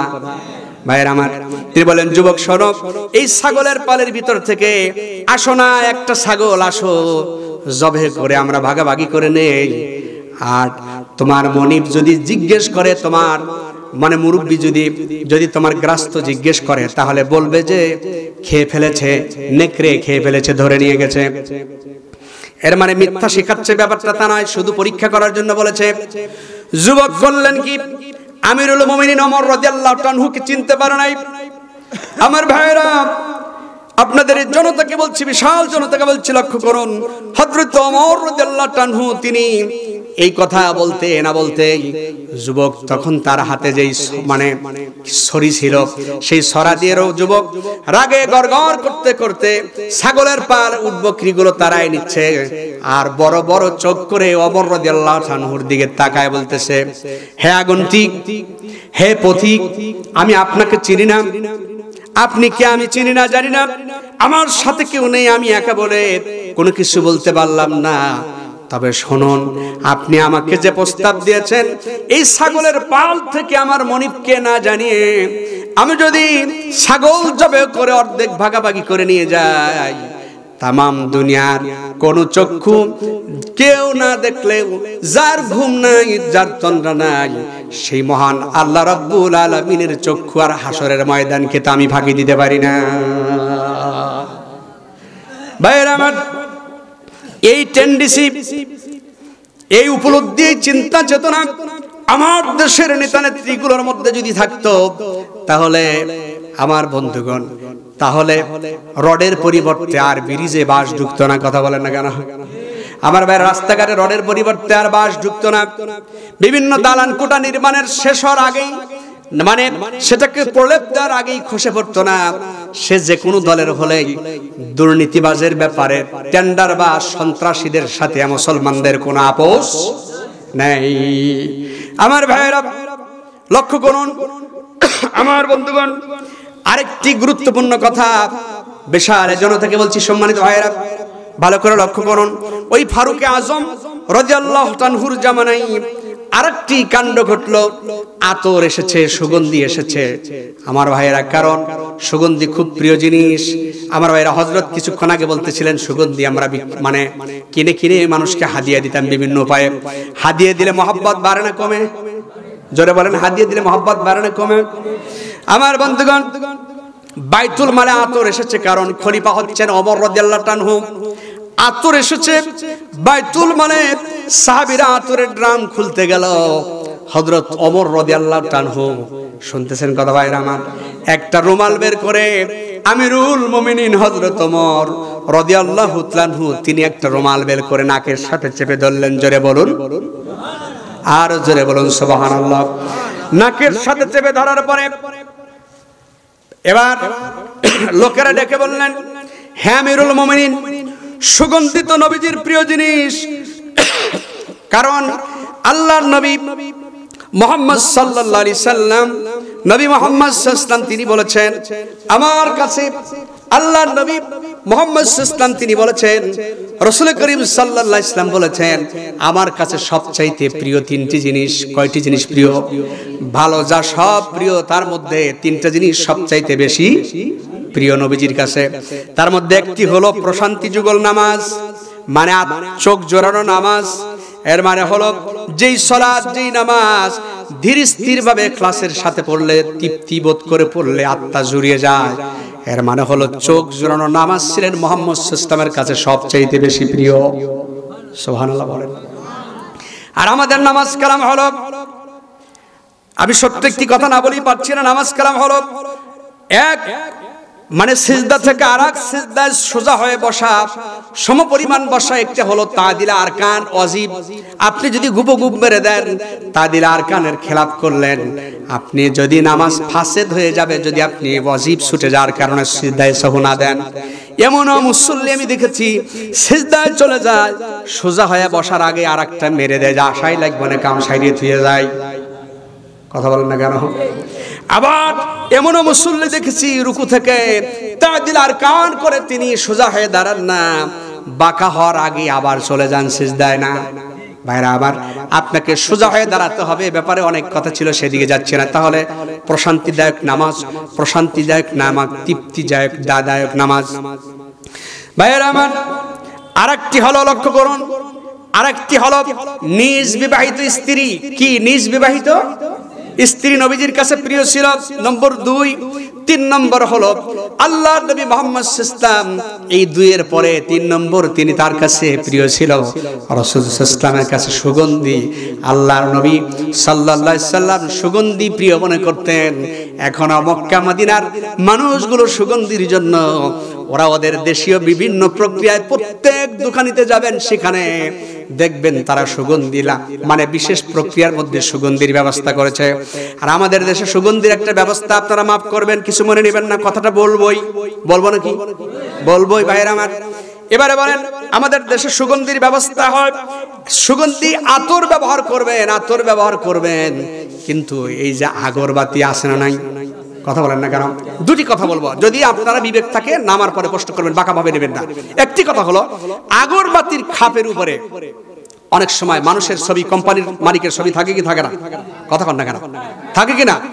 এই আগরবাতি লোকেরা প্যাকেট প্যাকেট মসজিদে দেয়, বিভিন্ন সময় ঠাকুরের ছবি থাকে। আমি দেখেছি ভারত, ইন্ডিয়া যেগুলো তৈরি করে সেগুলোতে ঠাকুর, সূক্ষ্মভাবে ঠাকুরের ছবি আছে, বাস্তবতা। ভালো করে বোঝেন কথাটা। এই আগরের এই আতরের এই আতর, এই মানে ইন্ডিয়ার তৈরিকৃত, বাংলাদেশে আমদানিকৃত, এগুলোতে সহ বাংলাদেশের কোম্পানিগুলোতেও এই যে ছবি থাকে। আপনারা আমাকে বলেন, আপনি ঢুকালেন সুগন্ধির জন্য, যা ঢুকালেন এটা পরে আসতেছি, কিন্তু দেওয়ার পরে মসজিদ বিচারা সমাজের খেটে খাওয়া মানুষ, উনি শরীয়তের মাসলা মাসাইল তেমন কিছু ভালো বোঝে না। উনি ছিঁড়ে মানে প্যাকেটের ভিতর থেকে আগরবাতিটা লাগায় দিয়ে মেহরাবের পাশে জ্বালায় দিলেও মোমবাতির কি বলে আগরবাতির খাপটার ওই যে মানুষের ছবিটা সহ খুব সুন্দর করে টিনের থামের সাথে গুজে রাখছে। আপনি সমানে সেই জায়গায় নামাজ পড়তেছেন, কি সুন্দর নামাজ হচ্ছে। সুতরাং এর থেকে ক্লিয়ার হলো, মসজিদে দিবেন আপনি সুগন্ধি কিনে দেন, আপনি কি বলে আতর কিনে উপহার দেন, ইমামকে দেন, মসজিদকে দেন, মুসল্লিদেরকে দেন, সব হবে। সুবহানাল্লাহ বলবেন না? আর জোরে বলুন সুবহানাল্লাহ। এটা করবেন না। আরেকটি কারণ, আপনাদের 3টি কথা বলবে ব্যাপারে, বিবেক নারদার বলছি, জন্য বলছি, আপনারা বলেন আমাকে।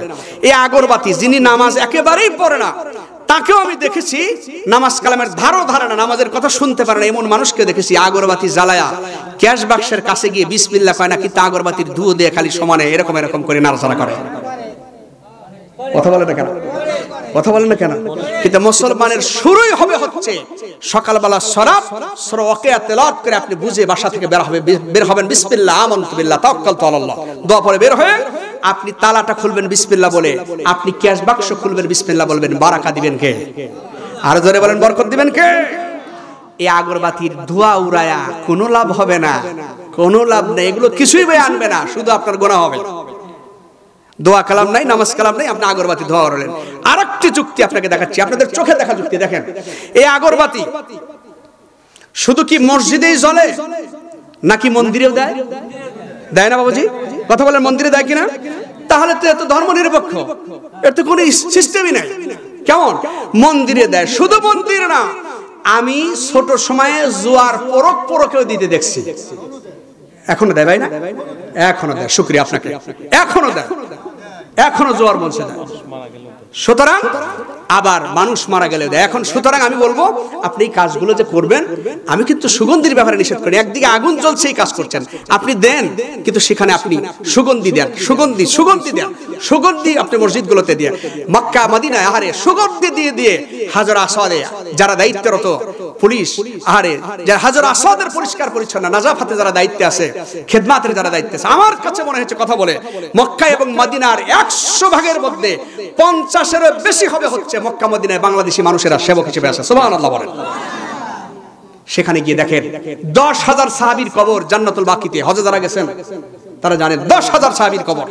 সেখানে গিয়ে দেখেন কোন আগরবাতি আছে, কোন কিছু আছে, কোন খাপ সেখানে আছে না, নাউজুবিল্লাহ। সুতরাং আমি অনুরোধ করব, এই কথাটি বললাম এই জন্য, মায়েরা আপনাদের তো সুগন্ধি নিয়ে বাইরে যাওয়ার সুযোগ নেই, সুগন্ধি মায়েদের জন্য সুগন্ধি নিয়ে বাইরে যাওয়ার সুযোগ নেই ইসলামে। এই ব্যাপারে হাদিস টানতে পারছি না, সময় নেই, শুধু এতটুকু বললাম। আপনাদের ঘরের মধ্যে থাকবেন, ঘরোয়া পরিবেশে থাকবেন, আল্লাহ বরকত দিবেন। আর আপনাদের বলছি আতর ব্যবহার করবেন, অন্যকে দিবেন, ভরায় দিবেন, উপহার দিবেন, বন্ধুত্ব বাড়বে, সুন্নাহ আদায় হবে। সুবহানাল্লাহ বলেন। শুধু নামাজ পড়ে নাকি না পড়ে আতর ব্যবহার করব, আতর উপহার দেব, একে নামাজ পড়ে নাকি না পড়ে? জি জি, নামাজ পড়ে, নামাজ কালাম পড়ে, দিনদারি করে এগুলো দিলে তাহলে সওয়াব হবে ইনশাআল্লাহ। এবার আসুন যে কথা বলছিলাম, আমার ভাইয়েরা, আতরের ড্রাম খোলা হচ্ছে।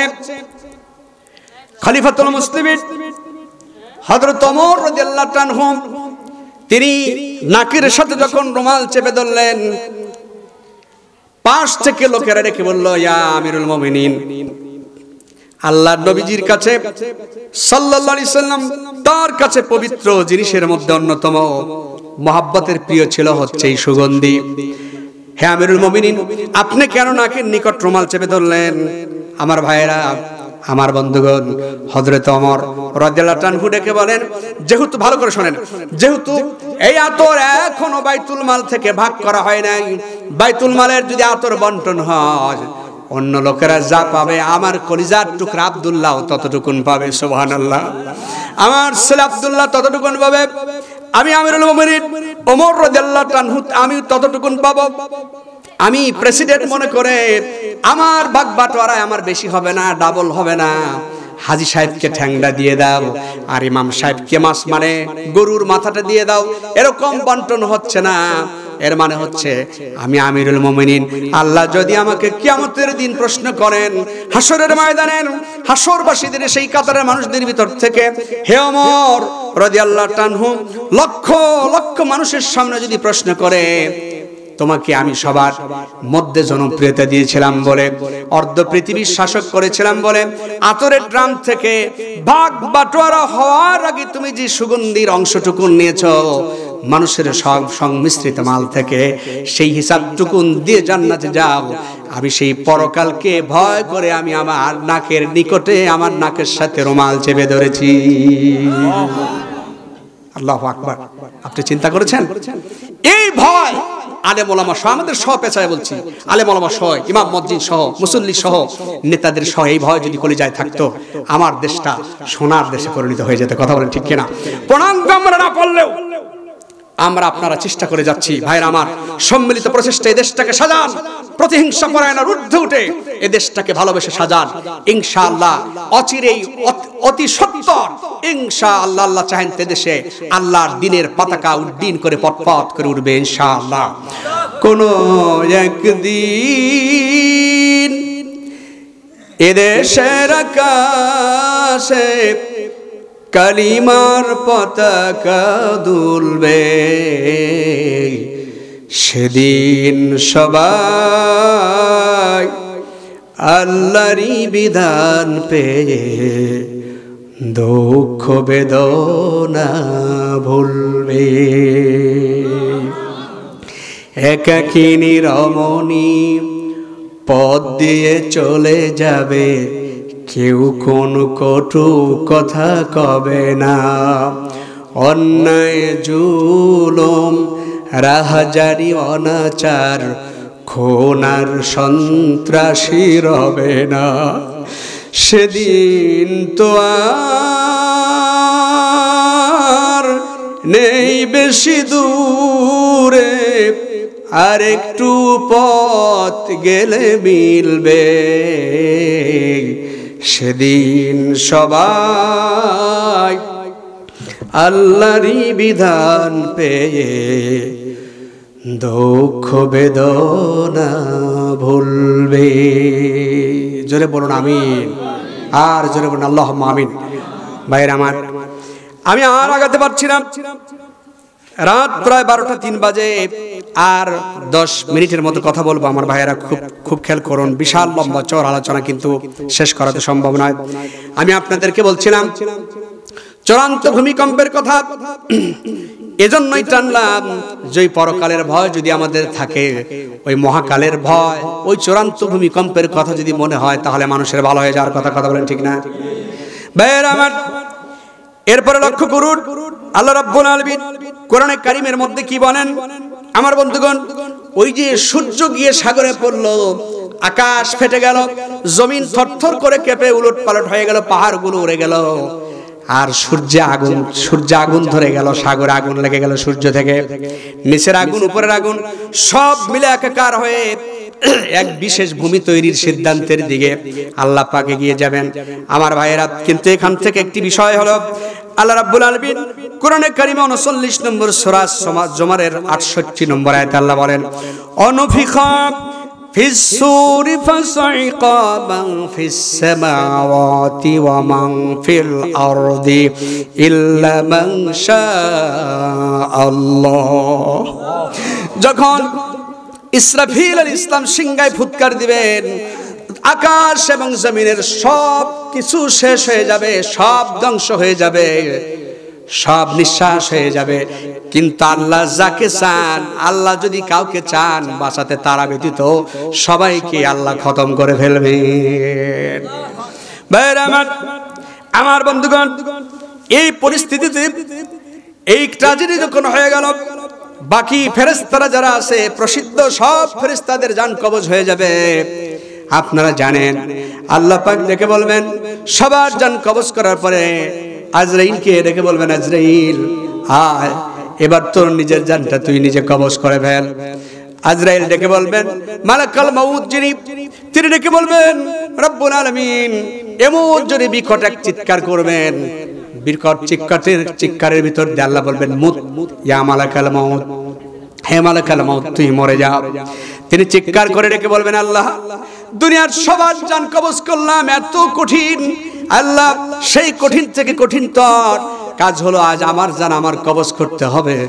রব্বুল আলামিন যদি আমি আগে জানতাম আমার জীবনটাকে আমার ফানা করতে হবে, আমার জান কবজ করতে হবে, এই গুরুত্বপূর্ণ কঠিন দায়িত্ব থেকে আল্লাহ তোমার কাছে আমি মাপ চাইতাম।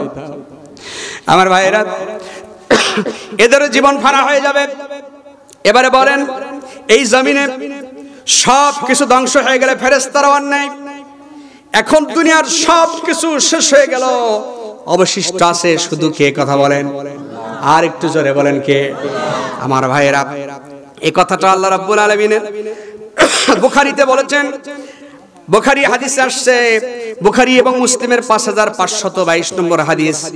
আল্লাহ পাক বলবেন, ইয়া দুনিয়া, হে দুনিয়া, আনাল মালিক, আমি আজকে এই যে মালিক দেখতে পাচ্ছ, আইনা মুলুকিক ফিল আরদ, হে দুনিয়া, তোমার জমিনের যেই সমস্ত স্বৈরাচার রাজা বাদশারা ছিল, যারা মানুষকে কষ্ট দিয়েছে, মনে করেছে আর কোনোদিন ক্ষমতা থেকে নামতে হবে না, মামুবাড়ি মধায় আবদার পেয়েছি, এই জাতীয় এই দেশে শুধু নয় সারা বিশ্বে যত স্বৈরাচার জালিম আছে, সেই সকল স্বৈরাচার জালিম সব ধরনের বাদশারা কোথায়? কারণ তারা আজকে দেখুক একচ্ছত্র, আগেও পরেও একচ্ছত্র মালিক হচ্ছে অধিপতি আমি আল্লাহ। ভাইরা আমার, এরপরে আল্লাহ বলবেন, ওয়া আইনা ইমারাতিক, ইয়া দুনিয়া, হে দুনিয়া, তোমার ভিতরে বিশাল বিশাল যে ইমারতগুলো ছিল, দালান কোঠাগুলো ছিল, অহংকার নিয়ে তারা দাঁড়িয়েছিল, ইয়া দালান কোঠাগুলো কই গেল? আইনা আশজারুক, অসংখ্য গাছপালা ছিল, তারা কোথায় গেল? সেগুলো কোথায় গেল? এই সব বলা বক্তব্যের ভিতরে দিয়ে আল্লাহ রাব্বুল আলামিন কোরআনে কারিমে সূরা মুমিন 40 নম্বর সূরা 16 নম্বর আয়াতে আল্লাহ বলেন, লিমানিল মুলকুল ইয়াম লিল্লাহি ওয়াহিদিল কাহ্হার। আল্লাহ পাক দিকে বলবেন, আজ এই রাজত্ব কার? আজকে মহাপরাক্রমশালী আল্লাহ ছাড়া আজকের রাজত্ব আর কারো নাই। আর জোরে বলুন আল্লাহু আকবার। ভাইরা আমার, আমি বলেছি আর 7-8 মিনিটের মধ্যে আমি আগাবো। আমি নিজে আর সময় নিতে পারছি না। আমার বন্ধুগণ, গভীর রাত 9:30টার দিকে যদি তুলে দিতেন তাহলে এটার মোটামুটি কুল কেনারা করতাম। ভালো করে শোনেন ভাইরা আমার। এরপর ইসরাফিল আলাইহিস সালাম আরেকটা ফুৎকার দিবেন। ভালো করে শোনেন। আরেকটা ফুৎকার যখন দিবেন, এই ফুৎকারে স্বরূপ শিশু কবরস্থান, স্বরূপ বড়দের কবরস্থান সহ সব কবরস্থান হবে। তা কি আল্লাহ বলছেন? কে বলছেন? আরো জোরে বলেন, কে বলছেন? আল্লাহ রাব্বুল আলামিন বলেন, ওয়াইদাল কুবুর বু'থিরাত আলিমাত নাফসুম মা কদ্দামাত ওয়া আখারাত। জোরে বলুন আল্লাহু আকবার। আল্লাহ বলেন, এই ফুৎকারে এই স্বরূপ শিশু কবরস্থান আর বড়দের কবরস্থান সহ শুধু নয়, বাংলাদেশের বলেন সারা বিশ্বের বলেন, কবরে যত মানুষ শুয়েছিল সব মানুষগুলোর কবর সৌসির হয়ে ফেটে যাবে। কার কথা? আরেকটু জোরে বলেন না ভাই, কার কথা? আল্লাহ বলেন, কবর ফেরে গেল, শুধু ফেরেই যাবে না। কোরআনে কারিমে আল্লাহ রাব্বুল আলামিন অসাধারণ ভাবে আল্লাহ রাব্বুল আলামিন স্পষ্ট করে সুন্দর করে আল্লাহ পাক কি সুন্দর করে বলেছেন। দেখুন সূরা তাকবীরের 81 নম্বর সূরা 7 নম্বর আয়াতে আল্লাহ বলেছেন, ওয়াইদান নুফুসু জুব্বিজাত। আল্লাহ বলেন নাফসুন মানে হলো আত্মা, জুব্বিজাত মানে জোড়া করে দেওয়া হবে।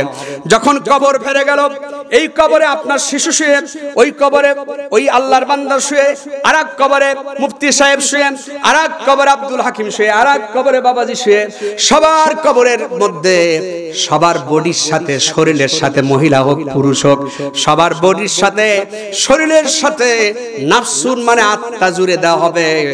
আর আত্মা জুড়ে দেওয়ার সাথে সাথে মানুষ কি হয়ে যাবে? মরে যাবে নাকি? কি হলো তাহলে? এবারে জোরে বলেন না, কি হলো? সবাই তাজা হয়ে গেল। আত্মা জুড়ে দেওয়ার সাথে সাথে জিন্দা হয়ে গেল। এই জিন্দা হয়ে যাবে।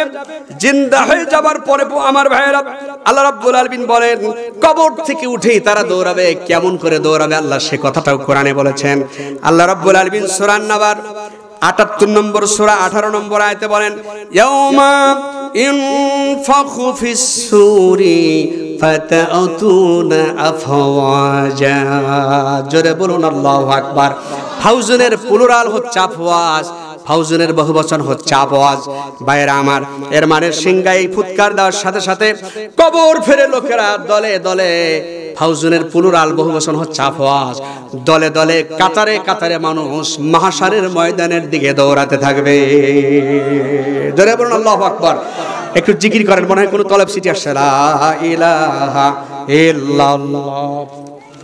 গাছগাছালি সাগর নদী ডাকছে নাম নিরবধি।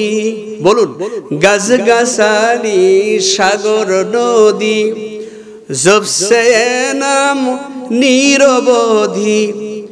পাখ পাখালির কণ্ঠে শুনি নিত্য বিরাম আল্লাহু আল্লাহু।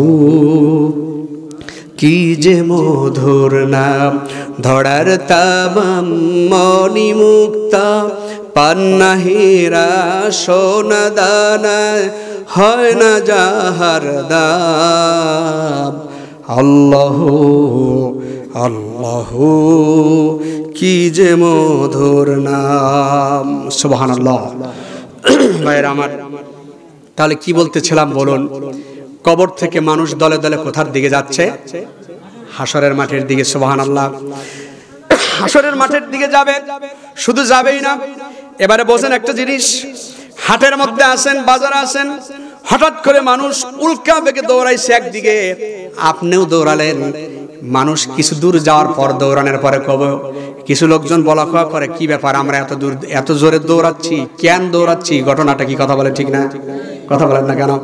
মানুষ দৌড়ায় এভাবে, বাস্তবতা এটাই।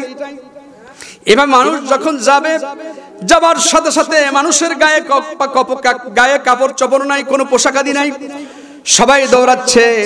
আর একটা কথা বলবে, কি বলবে? আল্লাহ রাব্বুল আলামিন সেই কথাটাও কোরআনে কারীমের মধ্যে অসাধারণ ভাবে আল্লাহ বলেছেন। আমার ভাইয়েরা, সেটা কি বলেছেন লক্ষ্য করুন। আল্লাহ তাআলা বলেন, ক্বালু ইয়া ওয়াইলানা মান বা'আসানা মিন মারকাদিনা হাদা মা ওয়াদার রহমানু ওয়া সাদাকাল মুরসালুন। আল্লাহ পাক বলেন দৌড়াবে আর বলতে থাকবে ইয়া ওয়াইলানা, তারা বলবে আফসোস, দুর্ভাগ্য, ঘুমিয়েছিলাম, ভালোই ছিলাম, আমাদেরকে এই ঘুম থেকে, নির্দিষ্ট এই ঘুম থেকে আমাদেরকে কে জাগালো, কে জাগালো আমাদেরকে এই ঘুম থেকে। আমার ভাইরা, এরপরে আওয়াজ দেওয়া হবে হাদা মা ওয়াদার রহমান, এগুলো হলো তোমাদের পরম করুণাময় রহমানের ওয়াদার দিন। যেই ওয়াদার দিনটাকে, যেই হাসরটাকে, যেই কিয়ামতটাকে সাদাকাল মুরসালুন, মানে নবী রাসূল সত্য বলেছিল, কিন্তু অনেকেই তোমার বিশ্বাস করে নাই। আল্লাহ পাক বলবেন এই বিশ্বাস করনি কথাটুকু আমার। সাদাকাল মুরসালুন, কোরআনের কথা হচ্ছে যে নবী রাসূল যে দিনটাকে সত্য বলেছিল, এ হচ্ছে আল্লাহর দেওয়া সেই ওয়াদার দিন। আর সেই দিন মানুষ দৌড়াচ্ছে, দৌড়াতে কোথায় যাবে? এই যে দৌড়াচ্ছে, চমৎকার ব্যাপার হলো, ভয়ের ব্যাপার হলো প্রিয় ভাইরা, দল মত নির্বিশেষে আপনাদের পায়ের নিচে হাত দিয়ে অনুরোধ করবো, ও যুবক ভাইরা, ও যুবতী বোনেরা, মায়েরা, ভাইরা, বোনেরা, কি ত্রাস, কি কঠিন অবস্থা যে হাদিসটি এখন বলবো অনেকেরই মনে হতে পারে তাই কি সম্ভব? হ্যাঁ, সেটা তো অবশ্যই হাদিস বিশ্বাস করেই সম্ভব। তারপরে আরেকটি উদাহরণ আমি টানলে আপনারা বুঝতে পারবে, সেটি হচ্ছে হাদিসের রাবী হচ্ছে আম্মাজি, জগৎ জননী মুমিনদের মা আয়েশা সিদ্দিকা রাদিয়াল্লাহু তাআলা আনহা। হাদিস সাহেব যারা গেছে, এই লোকেগুলো মক্কার লোকেরা, যারা মক্কা ভূমির ভিতরের যারা, এই লোকেরা যেখান থেকে মেকাত, যে মেকাত থেকে ইহরাম বাঁধে, যা হাজিরা ইহরাম বাঁধে, সেটা হচ্ছে উম্মুল মুমিনিনা আয়েশা সিদ্দিকা রাদিয়াল্লাহু তাআলা আনহা মসজিদ থেকে ইহরাম বাঁধতে হয়। আল্লাহু আকবার। এবং যদিও সেটা কোরআন হাদিস পূর্ণ মানে দালাইল ভিত্তিক সাপোর্ট করে না, যদি কেউ ডাবল ওমরা করতে চায় তাহলে তাকে মক্কার এরিয়ার বাইরে এসে, দুর্বল একটি বর্ণনা অনুযায়ী এই আয়েশা সিদ্দিকা রাদিয়াল্লাহু তাআলা আনহা মসজিদ থেকে, এখান থেকে ইহরাম বাঁধা, আম্মাজি আয়েশা বিশেষ অসুস্থতার কারণে হুজুর অনুমতি দিয়েছিলেন, সেটাকে কেউ কেউ দলিল বানিয়ে নিয়েছে। যাই হোক, আমার সেটা কথা না, আমার কথা হচ্ছে এই হাদিসের রাবী হচ্ছে আয়েশা সিদ্দিকা রাদিয়াল্লাহু তাআলা আনহা। হযরত আয়েশা বলেন, قالت, তিনি বলেন সামিআতু রাসূলুল্লাহ সাল্লাল্লাহু আলাইহি সাল্লাম, আমি রাসূল থেকে রাসূল সাল্লামকে বলতে শুনেছি, ইয়াকুলু, তিনি বলেছেন, আল্লাহর নবী বলেছেন, ইহশারুন নাস ইয়াউমাল কিয়ামা হুফাতান উরাতান গুরলান। আল্লাহর রাসূল বলেছেন, ভালো করে শুনবেন, কিয়ামতের দিন মহিলা হোক পুরুষ হোক সমস্ত মানুষ, হুফাতান মানে খালি পায়ে, কোনো স্যান্ডেল জুতা থাকবে না, কোনো স্যান্ডেল নাই, জুতা নাই। উরাতান মানে কোনো কাপড় নাই, চোপড় নাই, বস্ত্রহীন, যেই কাপড় দিয়ে আপনাকে দাফন করা হয়েছিল আল্লাহর বান্দা, সেই কাপড়টুকু নিয়ে আপনি উঠতে পারবেন না। আমার ভাইয়েরা, মায়েরা, কি দৃশ্য, ভয়াবহ দৃশ্য লক্ষ্য করেন। মানুষ দৌড়াচ্ছে ঠিক, এই দৌড়াদৌড়ির ভিতরে কারো পরনে কোনো কাপড় নাই, চোপড় নাই, তারপরে কারো পায়ে কোনো স্যান্ডেল নাই, জুতা নাই, এরপরে গুরলান, তারপরে মানুষগুলো, আমার ভাইয়েরা, এই বেকারগ্রস্তর মধ্যে দিয়ে চলে যাবে। চলে যাওয়ার পর কুলতু ইয়া রাসূলুল্লাহ, হযরত আয়েশা সিদ্দিকা রাদিয়াল্লাহু আনহা বলেন, আমি জিজ্ঞেস করলাম, নবীজিকে জিজ্ঞেস করলাম, আন নিসা ওয়ার রিজাল জামিয়া, হে নবী, সব পুরুষ আর মহিলারা এক জায়গায় থাকবে? নবী গো, সমস্ত মহিলা পুরুষগুলো যখন এক জায়গায় থাকবে, ইয়ানজুরু বাদুহুম ইলা বাদ, একজন আরেকজনের দিকে কি তাকাবে না? একজন তো আরেকজনের দিকে তাকাবে, লক্ষ্য করবে। আম্মা আয়েশা সিদ্দিকা রাদিয়াল্লাহু আনহা লজ্জায় লাল হয়ে গিয়ে বলেন, ইয়া রাসূলুল্লাহি, ইয়া হাবিবাল্লাহ, এই দৃশ্যপটের মধ্যে উলঙ্গ অবস্থায় মহিলা, নারী, পুরুষ সব যদি একাকার থাকে, তাহলে তো একজন আরেকজনের দিকে নজর করতে পারে। ক্বালাল্লাহ, করেন নবী সাল্লাল্লাহু আলাইহি সাল্লাম, নবী করিম সাল্লাল্লাহু আলাইহি সাল্লাম ডেকে বলেন, ইয়া আয়েশাতুল আমরু আশাদ্দু বিনা আইয়ানযুরা বা'দুহুম ইলা বা'দ। আয়েশা রে, সেদিন একজন আরেকজনের দিকে তাকানোর চাইতে এমন কঠিন পরিস্থিতি সৃষ্টি হবে। আয়েশা রে, সেদিন কবর ফেরে শিশু হোক, নারী হোক আর পুরুষ হোক, সমস্ত মানুষগুলো, সকল মানুষগুলো কাপড়হীন, স্যান্ডেলহীন ভাবে দৌড়াতে থাকবে। আয়েশা সিদ্দিকা রাদিয়াল্লাহু তাআলা এমন ত্রাস এমন ভয়ের ব্যাপার হবে একজন আরেকজনের দিকে তাকানোর সময়টুকুন পর্যন্ত কেউ পাবে না। আমার ভাইরা আমি আর আগায় যাচ্ছি না, কথা একদম শেষ পর্যায়ে নিয়ে আসছি, শুধু আর দুই একটা আয়াত বলবো, লক্ষ্য করুন।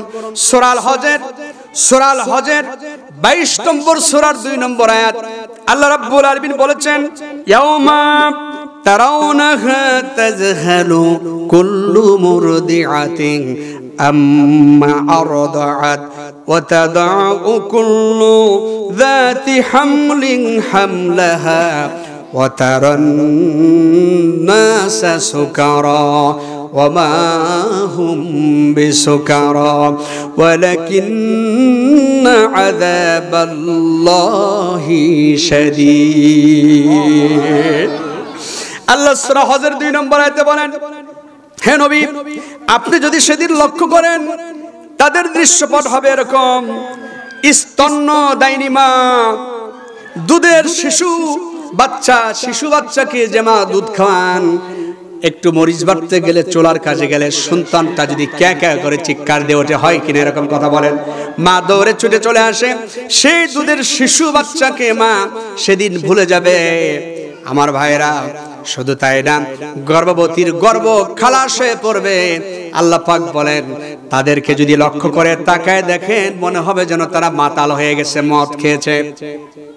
কিন্তু আমা হুম বিসুকারা, আল্লাহ আবার নিজেই নিষেধ করে বলছেন, না করে বলছেন না তারা মাতাল হয় নাই, তারা মদ খেয়ে না মাতাল নেশাগ্রস্ত হয় নাই, মাতাল হয় নাই, বরং হয়েছেটা কি, ওয়ালাকিন্না আযাবাল্লাহি শাদীদ। আল্লাহ তাআলা বলেন যে জাহান্নামের সেই কিয়ামতের সেই ভয়াবহ কঠিন সেই শাস্তি, সেদিনকার সেই ভয়াবহ সেই পরিস্থিতি তাদের মধ্যে ত্রাস সৃষ্টি করেছে। জোরে বলুন আল্লাহু আকবার। এর বাস্তব নমুনা হলো এই ভূমিকম্পে, বিগত কয়েকদিন আগের ভূমিকম্পে আমার ভাইরা, তার পরের দিনেও তো আমার ভাইরা 3.5 একবার হয়েছে, তারপরে 6 ঘটিকায় হয়েছে, সব জেলায় হয় নাই, ঢাকার মধ্যে হয়েছে পরের দিনে। অনেকেই জানেন না, শুধু একটি কথা বলবো আমার ভাইরা, 5.7 রেক্টার স্কেলের এই ভূমিকম্প এমন অবস্থা করে দিতে পারে। একটি ভিডিও ক্লিপ আহারে ভাইরাল হয়েছে। আমি পরের দিন একটি বিশেষ জায়গায় ছিলাম, সেই জায়গাতে একজন স্বল্প শিক্ষিত মানুষ, তিনি দেখে দেখে বলতেছে, আরে দুনিয়ায় যদি এরকম হয় তাহলে কিয়ামতে কেমন হবে। নিজে দেখে বলতেছে, এর মানে ঘটনাটি ছিল, আপনারাও দেখেছেন, কোন এক শিশু বাচ্চাকে সাথে করে নিয়ে বাবা গেছে দোকানে, দোকানদারের সাথে দোকানে কেনা বেচার ব্যাপারে কথাবার্তা চলছে, ক্রেতা বিক্রেতা কথাবার্তা চলছে। এই কথাবার্তা বলার মাঝে ভূমিকম্প যখনই শুরু হয়েছে, ঝাঁকুনি দিয়েছে, আমার বন্ধুগণ সন্তানের দিকে খেয়াল নাই। 4-5 বছরের শিশুটাকে, বাচ্চাটাকে ফেলে ভিডিও ক্লিপে দেখেছেন যে বাবা আগে দৌড়ায় যাচ্ছে। ভাইরা আমার জন্য সবাই সেই মহাদিনে হাসরবাসীদের সেই কাতারের ময়দানে আগে দৌড়ানোর চেষ্টা করবে, আগে সবাই বাঁচার চেষ্টা করবে। আমার ভাইরা আর অনেক কথা ছিল, শুধু আপনাদের হাসর ময়দান পর্যন্ত নিয়ে গেলাম। এইভাবে আয়াত হাদিস দিয়ে হাসরের ময়দানের পরবর্তী দৃশ্যপট কোরআন হাদিসের আলোকে চমকপ্রদ ঘটনা রয়ে গেছে। আল্লাহ তাআলা যদি আবার সুযোগ করে দেন তাহলে আবার চেষ্টা করব। শুধু আপনাদেরকে এতটুকুন বলবো আমার বন্ধুগণ, আমি আপনাদের শেষ দিকে গিয়ে এতটুকুন বলবো, আমার ভাইয়েরা আমরা এখানে যারা এইখানে বসেছি আমরা সবাই কার? আরো জোরে বলেন কার? আরো জোরে বলেন কার? বাড়িতে গরু বাছুর বাল বাচ্চা কার? এরপরে শস্য ফসলাদি ফল ফলাদি পেঁয়াজ রসুন ধান যা কিছু আপনাদের হয় এগুলো কার দেওয়া? এরপরে পকেটে যে টাকা আছে এগুলো কার? ওয়াজ কি আরো করা লাগবে নাকি? আমি এইভাবে ওয়াজ করে কালেকশন করে অভ্যাস নাই। সহজ কথা বলেছেন এবং সত্যই বলেছেন যে গরু বাছুর আল্লাহর দেওয়া নিয়ামত, স্ত্রী পরিজন বাল বাচ্চা আল্লাহর দেওয়া নিয়ামত। এর মানে ফল ফসল পেঁয়াজ রসুন উৎপাদন যা হয় আল্লাহর ফসফরাস আল্লাহর ফার্টিলাইজার পায়ে পেয়ে হয় জমিন থেকে, কথা বলেন ঠিক না? পকেটে টাকা আছে এটা আল্লাহর দেওয়া নিয়ামত, আল্লাহর দেওয়া আমানত, আল্লাহ পাক দিয়েছেন। আমার বন্ধুগণ আল্লাহ রাব্বুল আলামিন কোরআনে কারীমের মধ্যেও বলেছেন, ওয়া মিম্মা রাযাকনাহুম ইনফিকুন, তোমাদেরকে যা রিজিক হিসেবে দিয়েছি তা থেকে তোমরা আল্লাহর রাহে ব্যয় করো। আসুন এই শিশুদের এই কবরস্থানের জন্য আমার ভাইয়েরা দিনই কাজের উন্নতির জন্য উন্নয়নের জন্য আপনারা আসুন মেহেরবানি করে বেশি বেশি করে আল্লাহর রাস্তায় একটু দান করার চেষ্টা করুন। আসুন।